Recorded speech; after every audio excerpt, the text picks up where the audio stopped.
ਸਤਨਾਮ ਸ੍ਰੀ ਵਾਹਿਗੁਰੂ ਸਾਹਿਬ ਜੀ।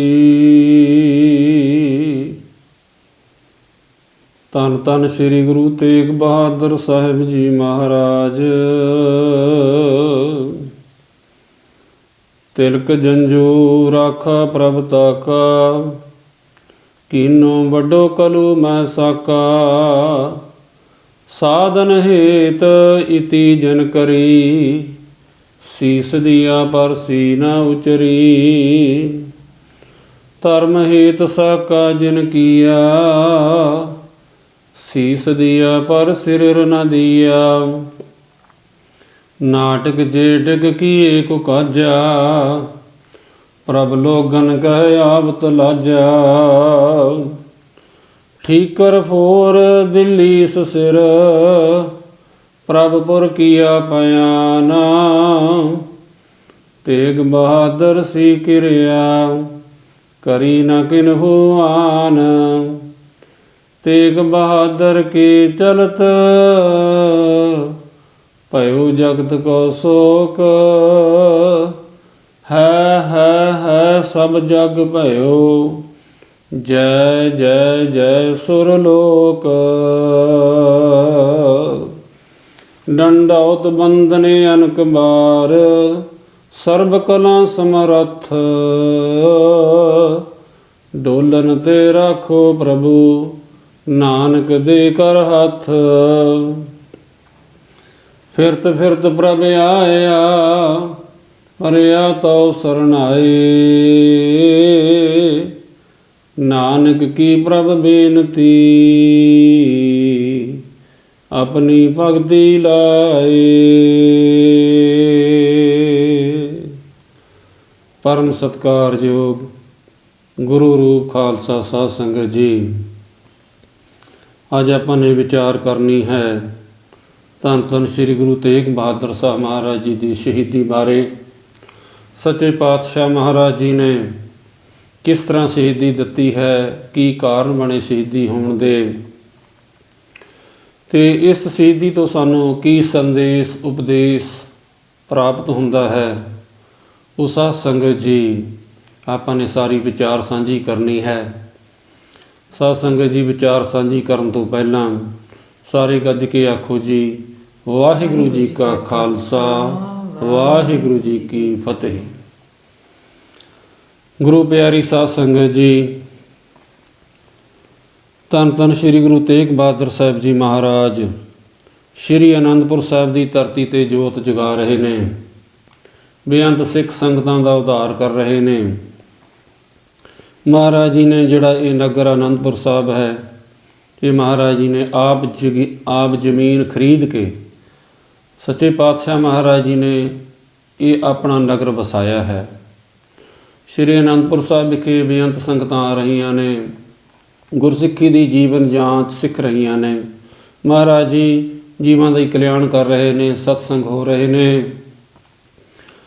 ਸੋ ਸੱਚੇ ਪਾਤਸ਼ਾਹ ਮਹਾਰਾਜ ਜੀ ਅਨੰਦਪੁਰ ਸਾਹਿਬ ਦੇ ਵਿੱਚ ਸੰਗਤਾਂ ਨੂੰ ਖੁਸ਼ੀਆਂ ਬਖਸ਼ ਰਹੇ ਨੇ। ਸਾਧ ਸੰਗਤ ਜੀ, ਸੋ ਉੱਧਰ ਕੀ ਹੋਇਆ, ਜਿਹੜਾ ਔਰੰਗਜ਼ੇਬ ਬਾਦਸ਼ਾਹ ਸੀ ਇਹਨਾਂ ਨੇ ਆਪਣੇ ਮਨ ਦੇ ਵਿੱਚ ਵਿਚਾਰ ਕੀਤਾ।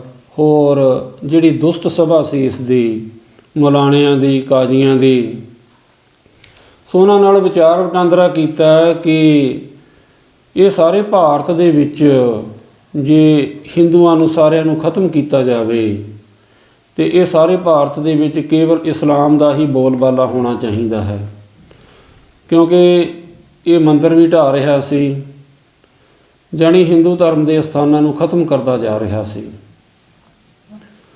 ਸੋ ਇਸ ਤਰ੍ਹਾਂ ਕਰਕੇ ਇਹਨਾਂ ਨੇ ਸਾਰਿਆਂ ਨੇ ਇੱਦਾਂ ਵਿਚਾਰਾਂ ਕੀਤੀਆਂ, ਤਾਂ ਉਹ ਜਿਹੜੀ ਇਸ ਦੀ ਦੁਸ਼ਟ ਚੌਂਕੜੀ ਸੀ ਜਿਹੜੀ ਸਾਰੀ, ਉਹ ਵੀ ਇਸੇ ਤਰ੍ਹਾਂ ਹੀ ਵਿਚਾਰ ਕਰਦੀ ਆ ਰਹੀ ਹੈ। ਅਤੇ ਔਰੰਗਜ਼ੇਬ ਵੀ ਇਸੇ ਤਰ੍ਹਾਂ ਹੀ ਸੋਚ ਰਿਹਾ ਹੈ ਕਿ ਇਹ ਜਿਹੜਾ ਹਿੰਦੂ ਸਮਾਜ ਹੈ, ਇਸ ਨੂੰ ਖਤਮ ਕੀਤਾ ਜਾਵੇ। ਉਹਦਾ ਤਰੀਕਾ ਕੀ ਹੈ, ਕਿਸ ਤਰ੍ਹਾਂ ਇਹਨਾਂ ਨੂੰ ਖਤਮ ਕਰੀਏ।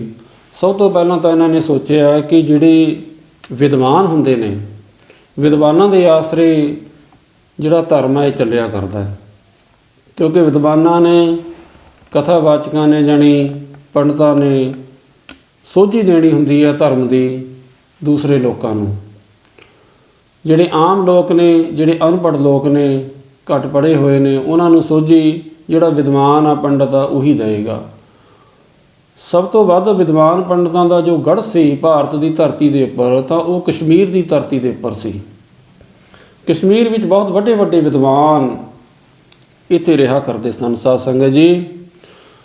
ਸੋ ਇਸ ਨੇ ਸਭ ਤੋਂ ਪਹਿਲਾਂ ਸੋਚਿਆ ਕਿ ਅਸੀਂ ਕਸ਼ਮੀਰ ਦੀ ਧਰਤੀ ਤੋਂ ਹੀ ਇਹ ਮੁਹਿੰਮ ਆਪਣੀ ਆਰੰਭ ਕਰੀਏ ਕਿ ਹਿੰਦੂ ਧਰਮ ਨੂੰ ਖਤਮ ਕਰੀਏ ਔਰ ਜ਼ਬਰਦਸਤੀ ਹਿੰਦੂਆਂ ਨੂੰ ਮੁਸਲਮਾਨ ਬਣਾਈਏ।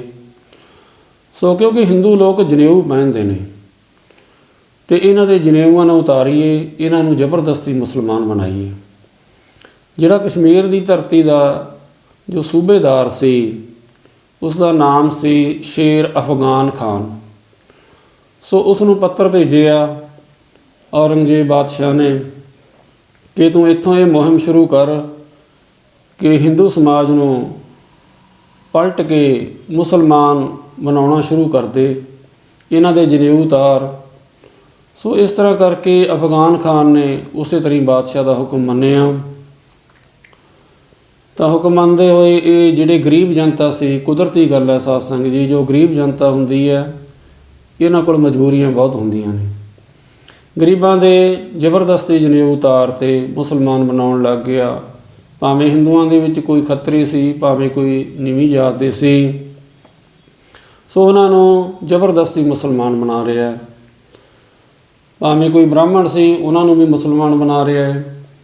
ਸੋ ਇਸ ਤਰ੍ਹਾਂ ਕਰਦੇ ਹੋਏ ਜਿਹੜੇ ਇੱਥੇ ਦੇ ਮੋਹਤਬਾਰ ਸੱਜਣ ਸਨ, ਵਿਦਵਾਨ ਜਾਂ ਕੋਈ ਅਮੀਰ ਘਰਾਣੇ ਦੇ ਸੀ ਹਿੰਦੂ ਲੋਕ, ਉਹਨਾਂ ਨੇ ਫਿਰ ਆਪਸ ਵਿੱਚ ਮੀਟਿੰਗ ਕੀਤੀ, ਵਿਚਾਰਾਂ ਕੀਤੀਆਂ ਕਿ ਆਪਾਂ ਹੁਣ ਕਿਸ ਤਰ੍ਹਾਂ ਕਰੀਏ। ਉਹ ਅਫਗਾਨ ਖਾਨ ਦੇ ਪਾਸ ਗਏ। ਉਹਨਾਂ ਨੇ ਆਖਿਆ ਕਿ ਤੁਸੀਂ ਇਹ ਗਲਤ ਕੰਮ ਕਰ ਰਹੇ ਹੋ ਅਤੇ ਅਸੀਂ ਆਪਣੇ ਧਰਮ ਦੇ ਵਿੱਚ ਹਾਂ, ਤੁਸੀਂ ਆਪਣੇ ਧਰਮ ਦੇ ਵਿੱਚੋਂ। ਹੁਣ ਤੱਕ ਜਿਤਨੇ ਵੀ ਪਹਿਲਾਂ ਬਾਦਸ਼ਾਹ ਹੋਏ ਨੇ ਇਸਲਾਮ ਦੇ ਵਿੱਚ ਹੀ, ਤਾਂ ਉਹ ਰਲ ਮਿਲ ਕੇ ਇਸ ਤਰ੍ਹਾਂ ਰਹਿੰਦੇ ਰਹੇ ਨੇ ਕਿ ਜਾਣੀ ਕਿਸੇ ਬਾਦਸ਼ਾਹ ਨੇ ਵੀ ਜ਼ਬਰਦਸਤੀ ਸਾਡੇ ਜਨੇਊ ਨਹੀਂ ਉਤਾਰੇ, ਜਿਸ ਤਰ੍ਹਾਂ ਕਿ ਔਰੰਗਜ਼ੇਬ ਕਰ ਰਿਹਾ ਹੈ। ਪਰ ਅਫਗਾਨ ਖਾਨ ਨੇ ਕਿਹਾ ਕਿ ਮੈਂ ਤਾਂ ਬਾਦਸ਼ਾਹ ਦਾ ਹੁਕਮ ਜ਼ਰੂਰ ਮੰਨੂੰਗਾ, ਕਿਉਂਕਿ ਮੈਨੂੰ ਉਸਨੇ ਨਵਾਬ ਥਾਪਿਆ ਹੋਇਆ ਹੈ। ਸੋ ਇਸ ਤਰ੍ਹਾਂ ਕਰਕੇ ਜਾਣੀ ਅਫਗਾਨ ਖਾਨ ਨਾ ਮੰਨਿਆ। ਤਾਂ ਉਹਨਾਂ ਨੇ ਆਖਿਆ ਕਿ ਸਾਨੂੰ ਕੁਝ ਸਮੇਂ ਦੀ ਮੋਹਲਤ ਦੇ ਦੇ ਸੋਚਣ ਵਾਸਤੇ, ਅਸੀਂ ਵਿਚਾਰਾਂ ਆਪਣੀਆਂ ਕਰ ਲਈਏ, ਕੋਈ ਅਸੀਂ ਉਪਾਅ ਕਰਨ ਦੀ ਕੋਸ਼ਿਸ਼ ਕਰੀਏ। ਤਾਂ ਇਹਨਾਂ ਨੂੰ 6 ਮਹੀਨੇ ਦੀ ਮੋਹਲਤ ਮਿਲ ਗਈ ਕਿ ਤੁਸੀਂ ਆਪਣਾ ਜੇ ਕੋਈ ਉਪਾਅ ਕਰਨਾ ਤੁਸੀਂ ਕਰ ਸਕਦੇ ਹੋ, ਤੁਹਾਨੂੰ ਸੋਚਣ ਦਾ, ਵਿਚਾਰਨ ਦਾ ਸਮਾਂ ਦੇ ਦਿੰਦੇ ਹਾਂ। ਪਰ ਉਹ ਕੀ ਦੇਖਦੇ ਨੇ ਕਿ ਧੜਾ ਧੜ ਹਿੰਦੂਆਂ ਨੂੰ ਮੁਸਲਮਾਨ ਬਣਾਇਆ ਜਾ ਰਿਹਾ। ਸਾਧ ਸੰਗਤ ਜੀ, ਹਿੰਦੂ ਸਮਾਜ ਦਾ ਇਹ ਜਿਹੜਾ ਕਸ਼ਮੀਰ ਦਾ ਇਲਾਕਾ ਹੈ, ਇਹ ਪੂਰਾ ਗੜ੍ਹ ਹੋਇਆ ਕਰਦਾ ਸੀ। ਸੋ ਇੱਥੇ ਹੀ ਅਮਰਨਾਥ ਦਾ ਮੰਦਿਰ ਹੈ। ਸੋ ਸੰਗਤਾਂ ਜਾਣੀ ਬੜੀ ਸ਼ਰਧਾ ਨਾਲ ਇਸ ਅਸਥਾਨ ਦੇ ਉੱਪਰ ਜਾਇਆ ਕਰਦੀਆਂ ਸਨ। ਸੋ ਹੋਰ ਵੀ ਜਿਹੜੇ ਵਿਦਵਾਨ ਪੰਡਤ ਸਨ, ਉਹ ਇਸ ਅਸਥਾਨ 'ਤੇ ਹੀ ਰਹਿੰਦੇ ਸਨ। ਕਸ਼ਮੀਰ ਦੀ ਧਰਤੀ ਦੇ ਵਿੱਚ ਵਿਦਵਾਨਾਂ ਦਾ ਗੜ੍ਹ ਹੋਇਆ ਕਰਦਾ ਸੀ। ਸੋ ਸਾਧ ਸੰਗਤ ਜੀ, ਇਹਨਾਂ ਨੇ ਫਿਰ ਆਪਸ ਵਿੱਚ ਸੋਚਿਆ ਵਿਚਾਰਿਆ ਵੀ ਹੁਣ ਅਸੀਂ ਕੀ ਕਰੀਏ, ਸਾਡੀ ਬਾਂਹ ਫੜਨ ਵਾਲਾ ਕੋਈ ਨਹੀਂ ਹੈ ਅਤੇ ਇਹ ਤਾਂ ਇੱਕ ਫਟਾਫਟ ਜ਼ਬਰਦਸਤੀ ਮਤਲਬ ਕਿ ਮੁਸਲਮਾਨ ਬਣਾਉਂਦੇ ਜਾ ਰਹੇ ਨੇ। ਕਿਉਂਕਿ ਜਿਹੜਾ ਜਨੇਊਆਂ ਦਾ ਭਾਰ ਸੀ ਸਾਧ ਸੰਗਤ ਜੀ, ਇੱਕ ਦਿਨ ਦਾ ਉਹ 1.25 ਮਣ ਜਨੇਊ ਹੋ ਗਏ ਸੀ। 40 ਕਿਲੋ ਤੋਂ ਉੱਪਰ ਹੋ ਜਾਂਦਾ ਸਾਧ ਸੰਗਤ ਜੀ, 1.25 ਮਣ। ਸੋ ਕਿਤਨੇ ਜ਼ਿਆਦਾ ਜਨੇਊ ਉਤਾਰੇ ਜਾਂਦੇ ਹੋਣਗੇ, ਜਾਣੀ ਫਟਾਫਟ ਉਤਾਰੇ ਜਾ ਰਹੇ ਸੀ। ਸੋ ਇਹਨਾਂ ਨੇ ਵਿਚਾਰ ਕੀਤੀ, ਕੋਈ ਜਿਹੜੇ ਸਾਡੇ ਹਿੰਦੂ ਧਰਮ ਦੇ ਰਾਜੇ ਨੇ, ਰਾਜਪੂਤ ਰਾਜੇ ਨੇ, ਉਹ ਸਾਡੀ ਕੋਈ ਬਾਂਹ ਨਹੀਂ ਫੜ ਰਿਹਾ, ਕਿਸੇ ਪਾਸੇ ਸਾਨੂੰ ਕੋਈ ਸਹਾਰਾ ਨਹੀਂ ਮਿਲ ਰਿਹਾ। ਤਾਂ ਇਹਨਾਂ ਦੇ ਮਨ ਦੇ ਵਿੱਚ ਖਿਆਲ ਅਤੇ ਵਿਚਾਰ ਆਇਆ, ਕਿਉਂਕਿ 6ਵੇਂ ਪਾਤਸ਼ਾਹ ਮਹਾਰਾਜ ਜੀ ਕਸ਼ਮੀਰ ਦੀ ਧਰਤੀ ਦੇ ਉੱਪਰ ਗਏ ਨੇ। ਉੱਥੇ ਮਹਾਰਾਜ ਨੇ ਬੇਅੰਤ ਜੀਵਾਂ ਦਾ ਉਧਾਰ ਕੀਤਾ। ਭਾਈ ਕੱਟੂ ਜੀ ਨੂੰ ਮਿਲੇ ਅਤੇ ਮਹਾਰਾਜ ਜੀ ਨੇ ਮਾਤਾ ਭਾਗਭਰੀ ਦਾ ਇੱਥੇ ਉਧਾਰ ਕੀਤਾ ਸੀ। ਸੋ ਆਪਣਾ ਭਾਈ ਸੇਵਾ ਦਾਸ ਜੀ ਇੱਥੇ ਰਹਿੰਦੇ ਸਨ ਕਸ਼ਮੀਰ ਦੀ ਧਰਤੀ 'ਤੇ। ਸਾਧ ਸੰਗਤ ਜੀ, ਉਹਨਾਂ ਨੂੰ ਸੋਝੀ ਆਈ ਕਿ 6ਵੇਂ ਪਾਤਸ਼ਾਹ ਮਹਾਰਾਜ ਨੇ ਜੰਗ ਯੁੱਧ ਕੀਤੇ ਨੇ, ਕਿ 6ਵੇਂ ਪਾਤਸ਼ਾਹ ਮਹਾਰਾਜ ਨੇ ਮੁਗਲਾਂ ਨੂੰ ਹਰਾਇਆ। 4 ਜੰਗ ਕੀਤੇ ਨੇ ਸਾਧ ਸੰਗਤ ਜੀ 6ਵੇਂ ਪਾਤਸ਼ਾਹ ਮਹਾਰਾਜ ਜੀ ਨੇ, ਔਰ 4ਾਂ ਵਿੱਚ ਸਤਿਗੁਰਾਂ ਦੀ ਜਿੱਤ ਹੋਈ ਹੈ। ਤੇ ਸ਼ਾਹਜਹਾਨ ਜੋ ਔਰੰਗਜ਼ੇਬ ਦਾ ਪਿਤਾ ਸੀ, ਇਸ ਦੀ ਹਾਰ ਹੋਈ ਹੈ। ਉਹਨਾਂ ਨੇ ਦੇਖਿਆ ਕਿ ਇੱਕ ਗੁਰੂ ਨਾਨਕ ਦਾ ਘਰ ਹੈ ਜਿਹੜਾ ਕਿ ਮੁਗਲਾਂ ਦੇ ਅੱਗੇ ਨਹੀਂ ਝੁਕਦਾ, ਜਿਹੜਾ ਕਿ ਅੜਦਾ ਹੈ ਮੁਗਲਾਂ ਦੇ ਅੱਗੇ। ਤੇ ਇਹਨਾਂ ਨੇ ਕਿਉਂਕਿ ਆਖਿਆ ਸੀ ਕੋਈ ਇਹ ਕਲਗੀ ਨਹੀਂ ਲਾ ਸਕਦਾ, ਤਾਂ ਸਤਿਗੁਰਾਂ ਨੇ ਕਲਗੀ ਲਾਈ। ਕੋਈ ਤਖਤ 'ਤੇ ਨਹੀਂ ਬੈਠ ਸਕਦਾ, ਤਾਂ ਛੇਵੇਂ ਪਾਤਸ਼ਾਹ ਮਹਾਰਾਜ ਨੇ ਅਕਾਲ ਤਖਤ ਦੀ ਰਚਨਾ ਕੀਤੀ ਔਰ ਉੱਚਾ ਰੱਖਿਆ ਮਹਾਰਾਜ ਨੇ। ਕੋਈ ਘੋੜੇ 'ਤੇ ਨਹੀਂ ਸਵਾਰੀ ਕਰ ਸਕਦਾ, ਤਾਂ ਸਤਿਗੁਰਾਂ ਨੇ ਘੋੜੇ ਰੱਖੇ। ਵੀ ਇੱਕ ਗੁਰੂ ਨਾਨਕ ਦਾ ਘਰ ਹੈ ਜਿਹੜਾ ਇਹਨਾਂ ਮੁਗਲਾਂ ਨਾਲ ਟੱਕਰ ਲੈ ਸਕਦਾ ਹੈ, ਹੋਰ ਕਿਸੇ ਵਿੱਚ ਕੋਈ ਜ਼ੁਰਤ ਨਹੀਂ ਹੈ। ਰਾਜਪੂਤ ਰਾਜਿਆਂ ਵੱਲ ਤੱਕਿਆ, ਮਰੱਟਿਆਂ ਵੱਲ ਤੱਕਿਆ, ਕੋਈ ਵੀ ਐਸੀ ਕੋਈ ਹਿੰਮਤ ਨਹੀਂ ਹੈ ਕਿ ਜਿਹੜਾ ਔਰੰਗਜ਼ੇਬ ਦੇ ਨਾਲ ਟੱਕਰ ਲੈ ਸਕੇ। ਤਾਂ ਇਹਨਾਂ ਦੇ ਮਨ ਦੇ ਵਿੱਚ ਖਿਆਲ ਆਇਆ ਕਿ ਅਸੀਂ ਹੁਣ ਗੁਰੂ ਨਾਨਕ ਦੇ ਘਰ ਦਾ ਸਹਾਰਾ ਲਈਏ। ਸੋ ਇਹਨਾਂ ਨੂੰ ਸਿੱਖ ਸੰਗਤਾਂ ਤੋਂ ਪਤਾ ਲੱਗਿਆ ਕਿ ਇਸ ਸਮੇਂ ਨੌਵੇਂ ਪਾਤਸ਼ਾਹ ਮਹਾਰਾਜ ਜੀ ਸ੍ਰੀ ਗੁਰੂ ਤੇਗ ਬਹਾਦਰ ਸਾਹਿਬ ਜੀ ਮਹਾਰਾਜ ਅਨੰਦਪੁਰ ਸਾਹਿਬ ਦੀ ਧਰਤੀ ਦੇ ਉੱਪਰ ਜੋਤ ਜਗਾ ਰਹੇ ਨੇ, ਸੰਗਤਾਂ ਦਾ ਉਧਾਰ ਕਰ ਰਹੇ ਨੇ।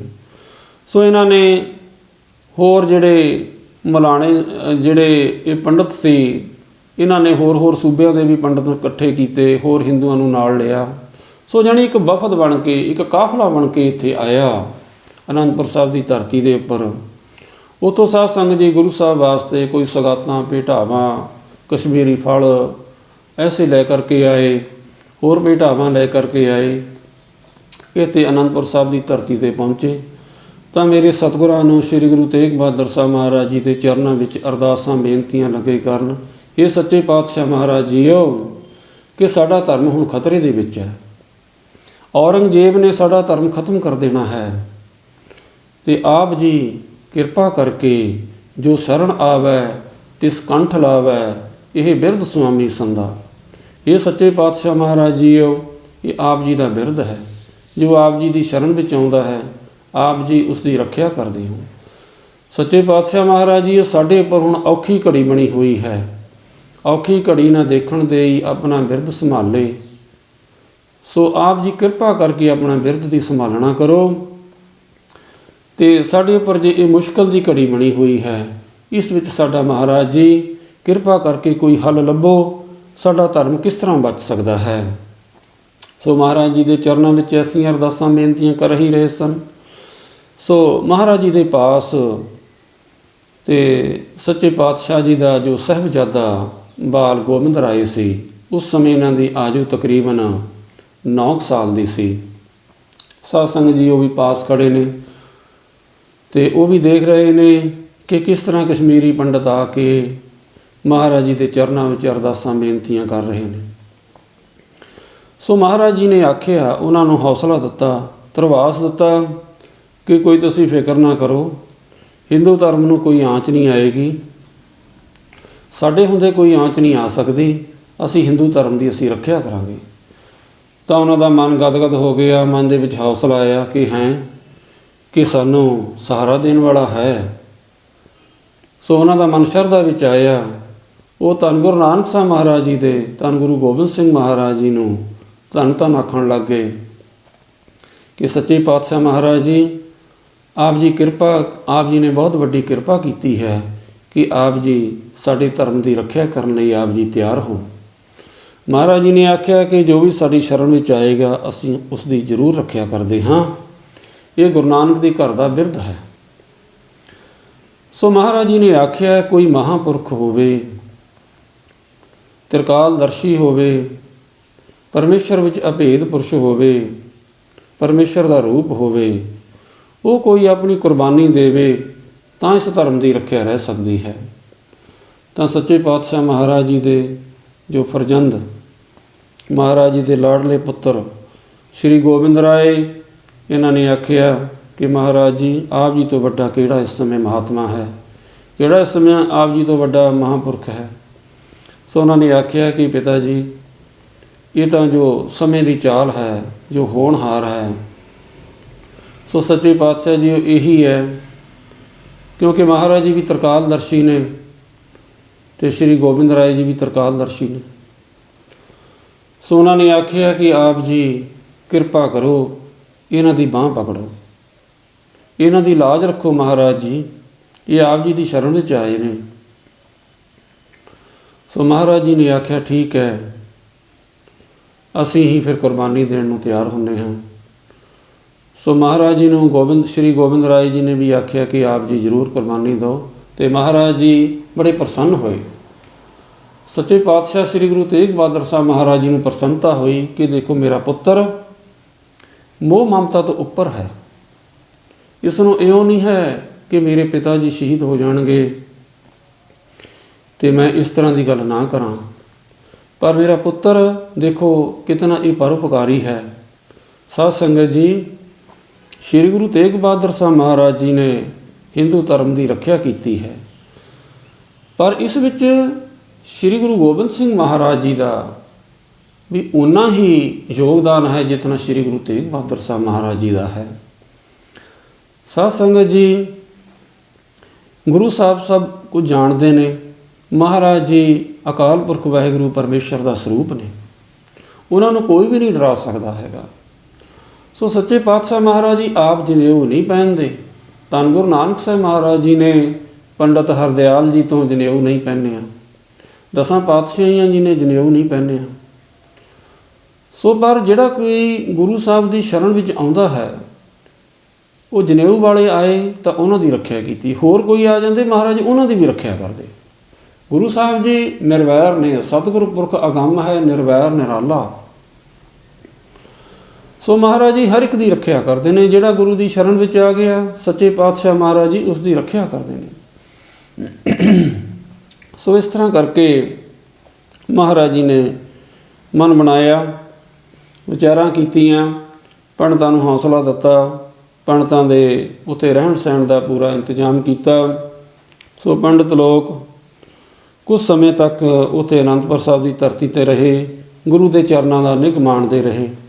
ਮਹਾਰਾਜ ਜੀ ਨੇ ਆਖਿਆ ਤੁਸੀਂ ਇਉਂ ਕਰੋ, ਔਰੰਗਜ਼ੇਬ ਬਾਦਸ਼ਾਹ ਨੂੰ ਜਾ ਕੇ ਕਹੋ ਕਿ ਸਾਡੇ ਆਗੂ ਸ਼੍ਰੀ ਗੁਰੂ ਤੇਗ ਬਹਾਦਰ ਸਾਹਿਬ ਮਹਾਰਾਜ ਜੀ ਨੇ, ਜੇ ਤੁਸੀਂ ਉਹਨਾਂ ਨੂੰ ਮੁਸਲਮਾਨ ਬਣਾ ਲਵੋਗੇ ਤਾਂ ਸਾਰਾ ਹੀ ਹਿੰਦੂ ਸਮਾਜ ਮੁਸਲਮਾਨ ਬਣ ਜਾਏਗਾ।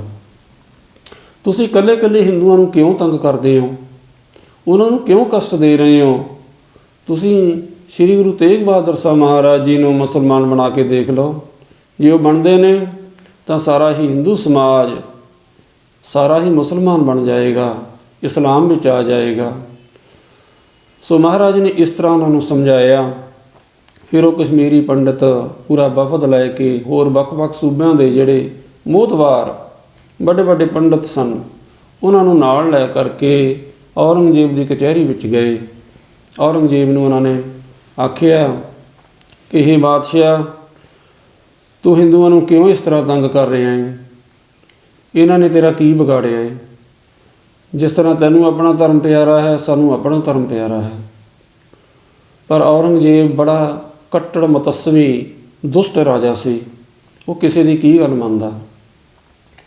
ਔਰੰਗਜ਼ੇਬ ਨੇ ਨਹੀਂ ਮੰਨਿਆ ਕਿ ਮੈਂ ਤਾਂ ਇਸੇ ਤਰ੍ਹਾਂ ਹੀ ਕਰੂੰਗਾ। ਤਾਂ ਉਹਨਾਂ ਨੇ ਆਖਿਆ ਕਿ ਤੂੰ ਹਿੰਦੂਆਂ ਨੂੰ ਕਿਉਂ ਇਸ ਤਰ੍ਹਾਂ ਤੰਗ ਕਰਦਾ?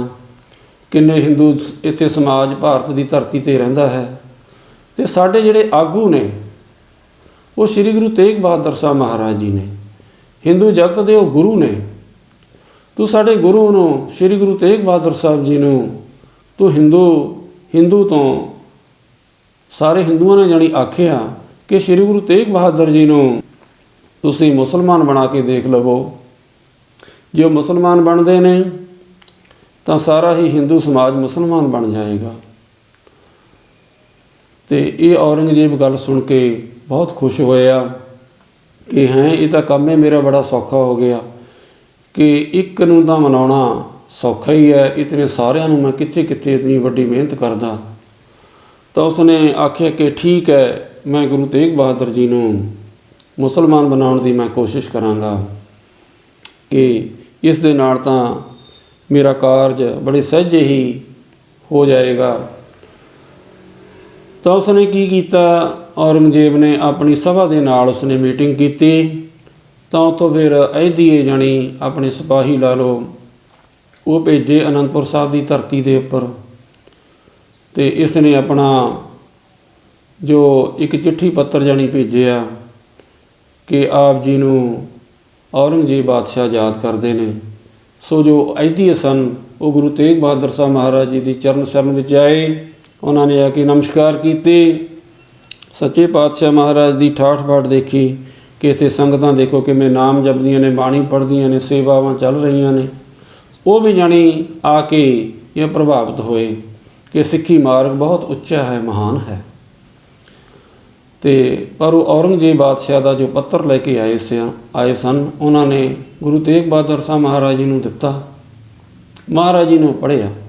ਸੱਚੇ ਪਾਤਸ਼ਾਹ ਮਹਾਰਾਜ ਜੀ ਨੇ ਉਸ ਦਾ ਉੱਤਰ ਲਿਖ ਕੇ ਵੀ ਉਹਨਾਂ ਅਯੁੱਧਿਆ ਨੂੰ ਦੇ ਦਿੱਤਾ ਕਿ ਭਾਈ ਅਸੀਂ ਇਹ ਚਮਾਸੇ ਦਾ ਅੱਗੇ ਮੌਸਮ ਆ ਰਿਹਾ ਹੈ, ਬਰਸਾਤਾਂ ਦਾ ਮੌਸਮ ਹੈ, ਅਸੀਂ ਇਸ ਨੂੰ ਲੰਘਾ ਕਰਕੇ ਅਸੀਂ ਆਪਣੇ ਆਪ ਹੀ ਅਸੀਂ ਦਿੱਲੀ ਪਹੁੰਚ ਜਾਵਾਂਗੇ। ਸੋ ਤੁਸੀਂ ਇਸ ਚੀਜ਼ ਦਾ ਕੋਈ ਫਿਕਰ ਨਾ ਕਰੋ। ਸੋ ਇਹ ਪੱਤਰ ਲੈ ਕੇ ਉਹ ਚਲੇ ਗਏ। ਸੋ ਸਾਧ ਸੰਗਤ ਜੀ ਸਮਾਂ ਚੱਲਦਾ ਗਿਆ। ਇੱਧਰੋਂ ਸ਼੍ਰੀ ਗੁਰੂ ਤੇਗ ਬਹਾਦਰ ਸਾਹਿਬ ਮਹਾਰਾਜ ਜੀ ਫਿਰ ਅਨੰਦਪੁਰ ਸਾਹਿਬ ਤੋਂ ਚਾਲੇ ਪਾਉਂਦੇ ਨੇ, ਸਾਰਿਆਂ ਨੂੰ ਮਿਲੇ। ਗੁਰੂ ਤੇਗ ਬਹਾਦਰ ਸਾਹਿਬ ਮਹਾਰਾਜ ਜੀ ਦੀ ਮਾਤਾ ਜੀ ਮਾਤਾ ਨਾਨਕੀ ਜੀ, ਮਹਾਰਾਜ ਜੀ ਦੇ ਮਹਿਲ ਮਾਤਾ ਗੁਜਰੀ ਜੀ ਅਤੇ ਬਾਲ ਗੋਬਿੰਦ ਰਾਏ ਨੂੰ, ਸਭਨਾਂ ਨੂੰ ਮਿਲ ਕੇ ਸੰਗਤਾਂ ਨੂੰ ਧਰਵਾਸ ਦੇ ਕੇ ਕਿ ਅਸੀਂ ਹੁਣ ਚਾਲੇ ਪਾ ਰਹੇ ਹਾਂ। ਅਤੇ ਮਹਾਰਾਜ ਨੂੰ ਪਤਾ ਕਿ ਅਸੀਂ ਹੁਣ ਉੱਥੇ ਜਾ ਕੇ ਆਹ ਖੇਡ ਵਰਤਾਉਣੀ ਹੈ, ਅਸੀਂ ਸ਼ਹੀਦੀ ਪ੍ਰਾਪਤ ਕਰਨੀ ਹੈ।